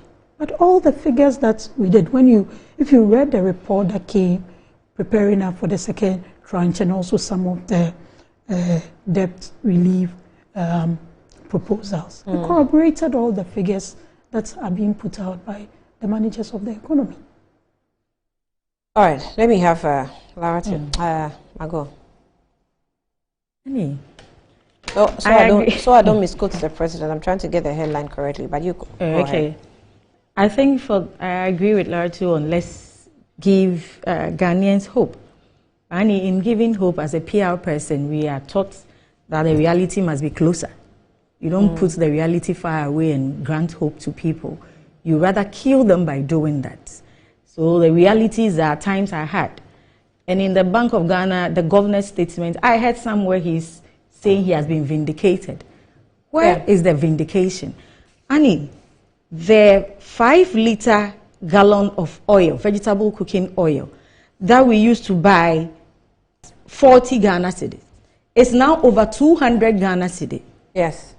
The 5-kilo rice that we used to buy at 25, 30, if you have high taste of perfume rice, maybe 35, it's now around 170 Ghana cedi. So where is the vindication? Is it in our pocket? Is he calculating the balance and putting them back in our pockets? At the macro level. So where is the vindication? And I'm surprised the governor is talking about vindication. The vindication at the macro level. Annie, please, Dr. Baumia said in 2016, prior to 2016 election, that the economy is in your pockets. Annie, it hasn't changed. You understand? Economy is in your pockets. Things that you could buy with 500 Ghana cedi, now you need about 2,000 Ghana cedi to buy. Where is the vindication? Please, let's be very real and practical here and commensurate with the pains of Ghanaians. Let's talk as Ghanaians. Because they have created this thing that some are first class citizens and some are the lower class citizens. They are still up high there and they don't know what is happening on the ground. But governance and policies is about the people. And if you trivialize the pain of the people, they will punish you through the polls. And that is what is going to happen in December 7th, 2024. They have taken Ghanaians for granted. Why are you even quick to talk about vindication? All the promises, we will not go to IMF, our reserves, our what has changed? Dr. Baumia's tweet in 2012-2014, when we had a sustainable single-digit inflation, which the MPP promised this country, Dr. Baumia said the Bank of Ghana has forged it. I've sent you the news report. I've sent it to Lara too as well. I haven't sent anything. I've sent it to you. I haven't received anything. But I have sent it. It's on my phone and it is to you. Dr. Baumia said the Bank of Ghana has forged it. So today, is he telling us that we should listen to the Bank of Ghana, the governor? And what saddles my heart and what is so appalling is the vindication. People are suffering. People are losing their capital. People cannot eat 3 square meals a day. People can't take care of themselves. Our purchasing power is gone. And what you can tell us is vindication. Vindication for what? Now, are we going to buy the oil back at 40 Ghana cedi or the 200 Ghana cedi? Or he's coming to give us the difference? Please, they should give us a break. Let the reality be spoken. Apologize to Ghanaians. You have slept on the job. You have brought us to this level. Maybe you have some few days to correct the wrongs before you depart. But you don't tell us that you have been vindicated. But this is what he said about the vindication. If you are aware, there has been considerable noise from our detractors. Who are the detractors? Who have celebrated the high inflation record in 2022. I am surprised the governor is speaking this way. No. I am surprised a governor is speaking this way. We have indicated that inflation in 2022. Hold on. Does he have a PR at the office? The vindication he sought to say. And who are the distracted? Is to justify that the high inflation in 2022 was just a blip. Annie, was just a blip. And we are quickly returning to where we were before the crisis. 2022 November, this country decided not to service our debts. That is why we are here. Ask him if we are servicing our debts as a governor. And who are the distractors? We didn't decide. We didn't have the money. So who are the distractors he's talking about? Tell him to start servicing his debt and see where inflation will be. Who are the distracted? You see, they are deceiving themselves and they've been conscientized to lie and thinking that Ghanaians will believe it. But our pockets are the economy. And I am surprised a head of an institution as sensitive as the office of the Bank of Ghana is talking like a politician. That surprised me a bit. I am so surprised. Who is the public relations officer at the office of the Bank of Ghana? From the NDC go after him. So he must speak as a politician. You've had your turn. Let me finish. Annie, don't let her distract me. No. The point is distract me. Annie, she's doing that said deliberately. That the ranking member got up in the morning and said whatever he wants to say. You said I was being offensive. You have a Bank of Ghana governor, irrespective of the challenges, irrespective of all the things that I've done, had minority in parliament. And like the ranking member said, who have options to them to raise questions and invite head of institutions to parliament, took to these streets, called them all, called a sense of names. In this country. So you think what he's saying? Well, as President Akufo-Addo, what didn't they demonstration say? did for They've him. accused him of being the reason for the inflation rates and all that. But you see, in all this, political party. in all this, in all this that you're saying, you get it. In all this that you're saying, the NDC, our compatriots and the opposition we are the party, distractors. you get it. That Ghanaians are buying 5 litre oil at 200 Ghana cedi. We are the distractors. That, you see, they are not coming back with any new thing. Okay. Is that okay, and like so you see, my point is okay, that the governor is the same NDC. Nothing new. Do they have a public relations officer there? Because he will be taught how to do public speaking. This governor called minority and a section of Ghanaians as hooligans. This governor. And today, in your report, under the excruciating hardship we are enduring, you are calling us distractors.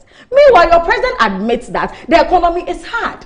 As far as 2018, your de facto Prime Minister Gabi Asare-Chidaku said Ghanaians should bear with them, the economy is hard. Prime Minister in this country. Yes, you have him. So, Annie, there's propaganda. Do you have a Prime Minister? President Nana-Addo is a failure, but his major challenge that has destroyed his legacy is his appointees. It is very bad that the president didn't have a good judge of character, because the people he appointed in office have not held him in any way. Okay. How can a governor make such a statement when we cannot feed, when we have lost our capital? And he talked to businessmen, talked to businesswomen who change cities into other currencies. So now if you just want 3,000 CFA, you need over 6,000 Ghana cedis. Ask the businesswomen. And you're talking about vindicating and people being distracted. The pensioners who went picketing, are they distractors?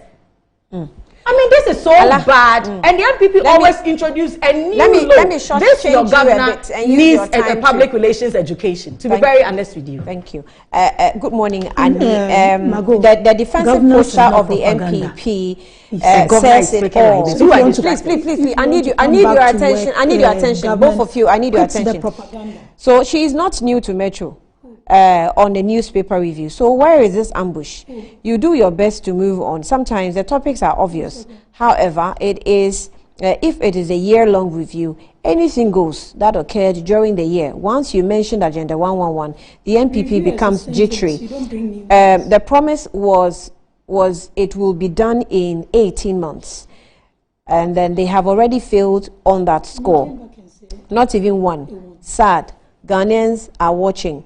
This is coming from the former health minister, lawyer Alessegbefia. Well, I thought you would have thrown light on what he did when he was there to help ambulance. I totally agree with Margot that we're experiencing unprecedented level of scam in this country. However, Article 46 of the Constitution must be amended. Jean Mensah is using the article capriciously and arbitrarily. The EC was established to serve the people and not taking decisions that has tendency to create confusion and chaos. When she was executive director of IAA, the very issue that she criticized Charlotte Osei on, she's doing 10 times where lies her credibility. Kizito from Tema says that there's no way Laratu will understand and accept or appreciate her government's massive failure. Didn't we see police vehicles carrying NPP party members? Oh yes, I saw that video too. I hope you remember that video. What video? Yeah, you didn't see. She and the abysmal performing inept, psychophantic, nepotistic, vindictive NPP government. Everything is possible. NPP communicators always like to compare the failed government to NDC. Laratu doesn't understand what Honorable Akanda said. And exactly what Margot has explained. Ghanaians have now realized NPP has failed. And they need 24-hour man to come. Okay. This one says that, good morning, Annie. Sometimes it is so, okay, I won't mention this word. To speak for government, attempt to run away from accountability and rather speak about others is in a very derogatory and disrespectful manner. What is wrong with what Honorable MP in making reference to the 26 undelivered ambulances? Madame Laratu and her colleagues in government should learn to be humble and accountable and in dealing with the national issues. Okay, Sam Kelly from East Legon Hills sent this in. Annie, it is not only ambulances that it tells you that a lot of Ghanaians are peeved. Good to know. So you are not aware. It is only ambulances that are grounded, but also fire tenders are grounded all over the country. Government must set up from Alhaji Haruna Ashaman sent that in. Maybe the next time we'll focus on Ghana ambulances too. And my producers tried calling Ghana Ambulance Service. Mansa Musa says that, hey, okay, he says this ambulance service. Mathematics here. Okay, let me read this one. Mansa Musa, hey, Bank of Ghana governor, if your economy is being managed by young white boys and girls from the IMF, do you really have to toast to improve in the economy? Don't this Bank of Ghana governor have any issues on I won't read this word. Interesting, you see. Good morning, Annie. I'm very sad about the kind of equalization Laratu is making this morning. Her party has been in power for 7 years, 7 years, but failed to live up to expectations. Akufo-Addo promised to transform Ghana within his 18 months in office and also promised to move Ghana from taxation to production, but everything turned out to be a scam. Instead of Laratu being honest with the viewers, she is engaged in the usual propaganda, defending everything. May God help us on 7 December 2024. Maxwell probably send it in. But he changed Ghana. There was free SHS. So that was a change. Good morning, Annie. The downward phenomenon of inflation figure is the term as a pass-through effect. Decrease in inflation without a commensurate reduction in prices of goods and services. This is artificial. David Edu sent that in. I'm interested in this. Okay, let me capture this last one. Well, now anytime I hear gold for oil, I get angry because I believe it is the reason for the poor oil quality in the system. So there is no. This is important. Let me just raise this issue. If you have my number, you can text me and explain to me. I don't understand the technicalities of it. Lately, the oils I've been buying, they smell so bad. Oh, you've not heard? They are destroying people's engines, and you've not heard. There's a whole lot of complaints recently. So I thought I was alone because even where we are supposed to be safe, I don't want to mention it, but even there. They are so he says that the authority, however, acknowleded that there is a kind of oil. The authority, however, acknowledged that there's a kind of oil in the system. Only last week, I had to change my fuel pump at a great cost. They will destroy your engine right now. MPA released a statement. Yes, I didn't see that. I didn't see it. And as at the time, I had a problem with my car, but MPA released a statement. And at the time, there was a period that the fuel that came in had some, I think, magnesium content and all that. And where is it coming from? It wasn't. They haven't checked. You get it. But so that was about from the oil. So it's not good for where oil. I buy my fuel from. I have one place. You haven't experienced it? No. I have one. I experienced it, but from what they tell me, Gilberta from South Europe. I've seen your message, but I won't read it. Okay, so I plead with you, those of you who have experience in the oil types. I don't know. That lately my oil doesn't. That anything I buy just smells so bad in the car and can be in the car for about 2 days, and I don't understand.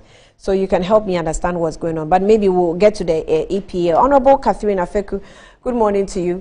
We'll speak to you after the program. I didn't give Ghanaians my Christmas message. Oh, Christmas message. So I'll be back shortly. We'll do the Christmas trends shortly.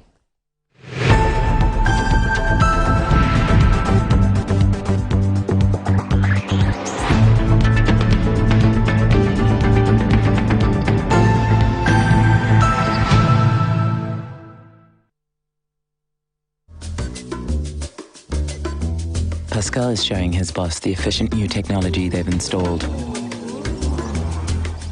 She is pleased, but now she's asking, why is that still there?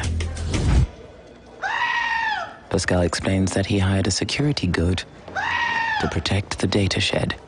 The boss is not so pleased anymore. If you haven't upgraded to cloud storage yet, it's time to get business done better with MTN Business.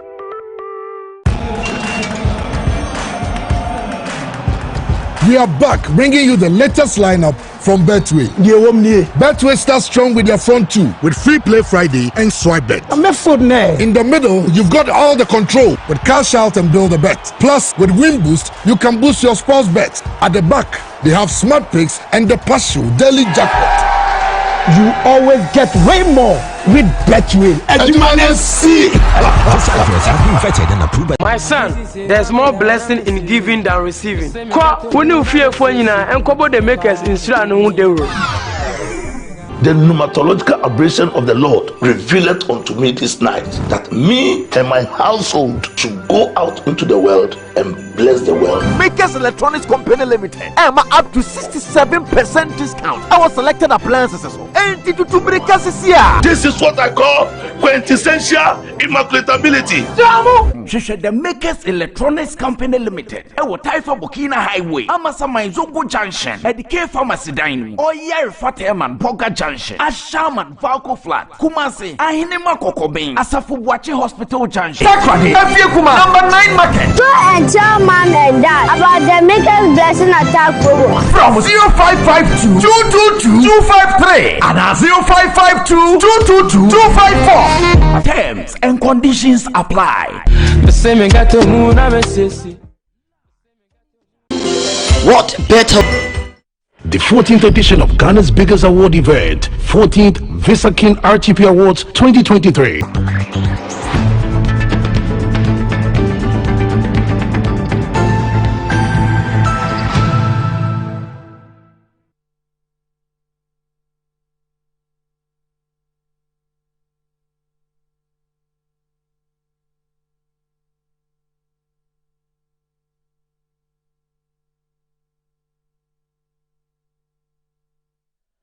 Welcome back. Let's do holiday trends.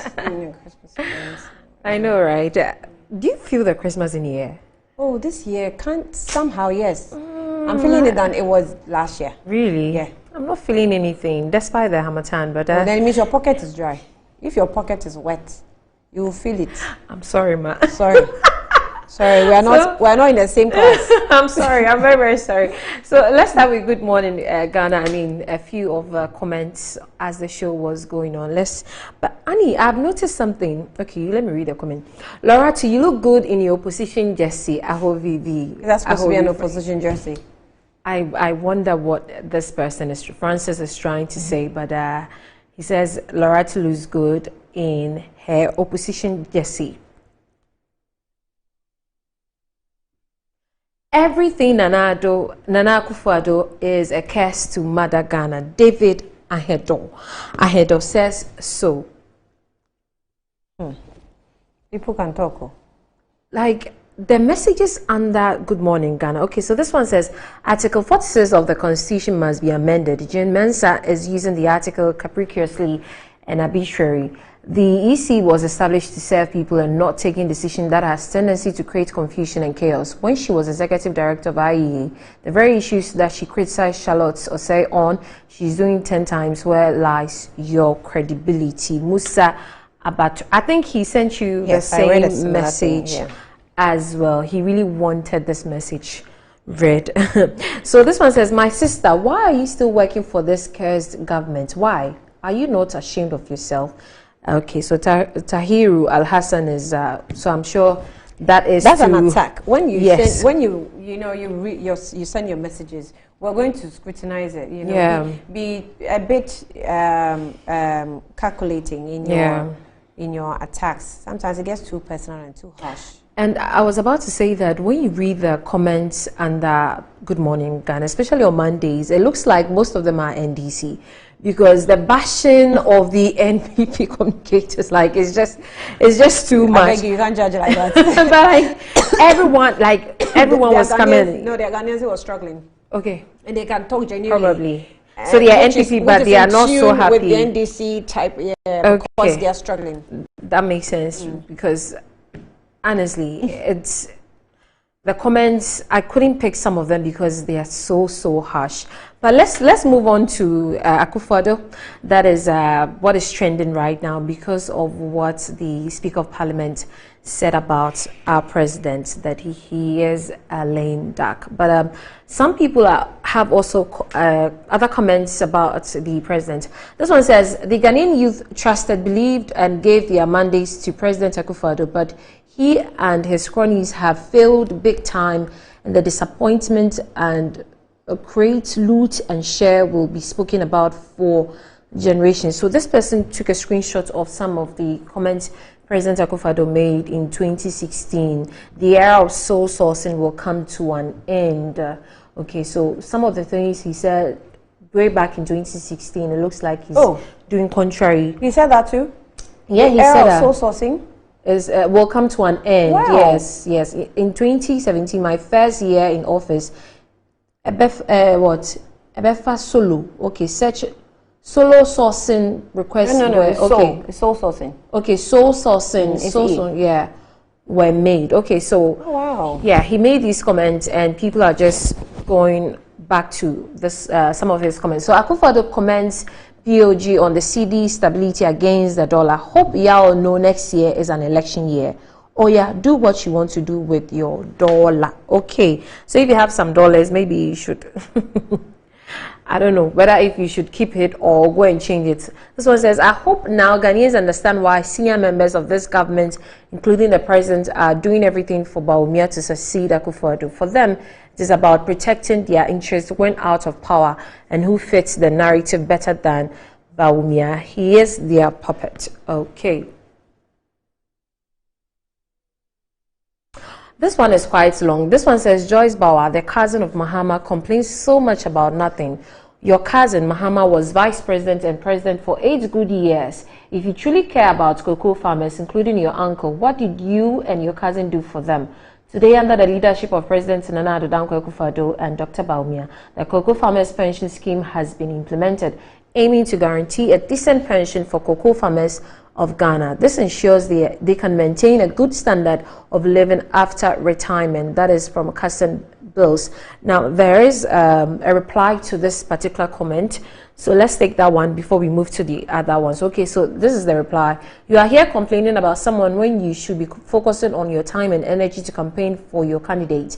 Cocoa production is going down. Our farmers prefer to go sell their beans in other countries and are not getting supplies from governments as it used to be. So let's move on to other trends. And Annie, did you see the Play Ghana Jan Kroma's event, or how do I put it, press release that she asked all the musicians in Ghana to meet and then request for more songs to be played? It was, I think, it happened last week. So Ghanaian musicians have been calling for more songs, more local songs to be played on our airwaves. So I saw a headline that says that she was calling for more Ghanaian songs to be played. Yes. But when I saw the headline, what I thought of was why? So I just passed peacefully. You just okay, I now understand. So yes, she has been calling with the help of Ghanaian musicians, calling for more than 80% of local songs on our airwaves, and then 10%. Now Shatta Wale thinks differently, and he made a statement on Twitter. So let's take Shatta Wale's comment. He's thinking like me. Shatta, let's take Shatta's comment first. This is a reply to Shatta's comment, but let's take Shatta's comment first. Okay, so this one says, inconsistent human being from Fula, shaking my head. So this is something that Shatta said. No, this is something he said way back. So Shatta is saying that because of for how quality foreign songs are, they don't even have to push. They will always play foreign songs. And now he said this way back before making that particular comment. So this person is calling him out A hypocrite. So yes, and then Samini also replied, shut up, that, I mean, if you're not going to support what we are saying, then you might as well keep quiet. So the fact that he's saying foreign songs come across more quality than ours does not mean that he doesn't support locals. Is he not part of the locals? He is. So why He's would very much part of the locals. So why would he even stop or not support a call to support our local musicians? Yeah. No. The people who are just calling him out are just looking for him or something to jump on. Let's be logical. Yeah. Let's be very logical. Jankuma said that let's play more Ghanaian songs on our airwaves. When I sit in my car, do you know how the songs I play? I'm telling you. And do you know why I play those songs? Exactly. There's a reason why I'll play those songs. And when Jankuma actually said what she said, I told you what came into my mind. Meek Mill. I was thinking, Meek Mill. Why is Meek Mill saying this? Yeah. But I support what she said. Yeah. You get my point. So same applies to Shatta Wale. Okay, so I think I've gotten Shatta's comment. Yes. They didn't put it there, but I have it. This one says, he says that I just woke up to tell you, you can't fight foreign music. Their 10% music will overshadow the whole Ghana country with so much jealousy when it's not them on the front line. You see how poverty they worry your artists with nonsense suggestion. It's poverty, my guy. So this is what the other person was saying, that Shatta was calling for Ghanaian music way back, and now he's saying this when all Ghanaian artists are calling for that. And lastly, have you heard Sarkodie's latest song, Otan? Sarkodie's latest song? Yes. No. Oh, it's doing massively well. It's doing massively well. And a lot of people are, listening to it. And you know what? Nigerian celebrities, when you go to Twitter and TikTok, they are really using this particular song. And Annie, you should go listen to it. You love it. It just cements the fact that Sarkodie is indeed landlord. He is the highest when it comes to Ghanaian music. And he's doing so well.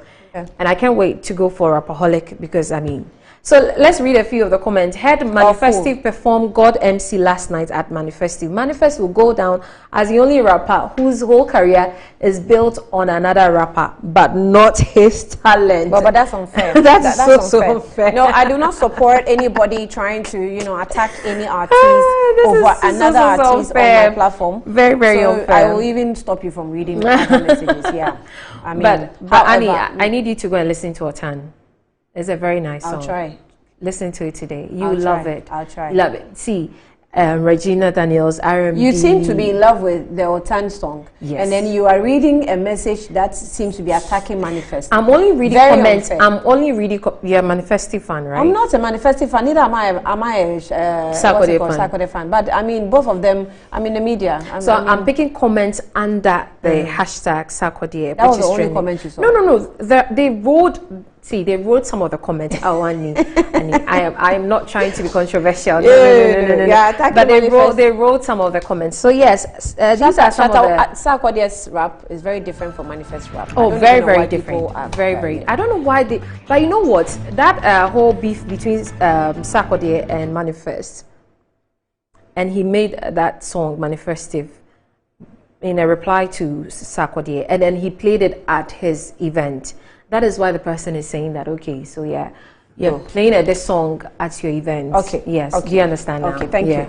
Thank you. Well, this is how we introduce you into the week. This is Monday, and tomorrow we'll come your way again with Good Morning Ghana. And Good Morning Ghana is brought to you by MTN.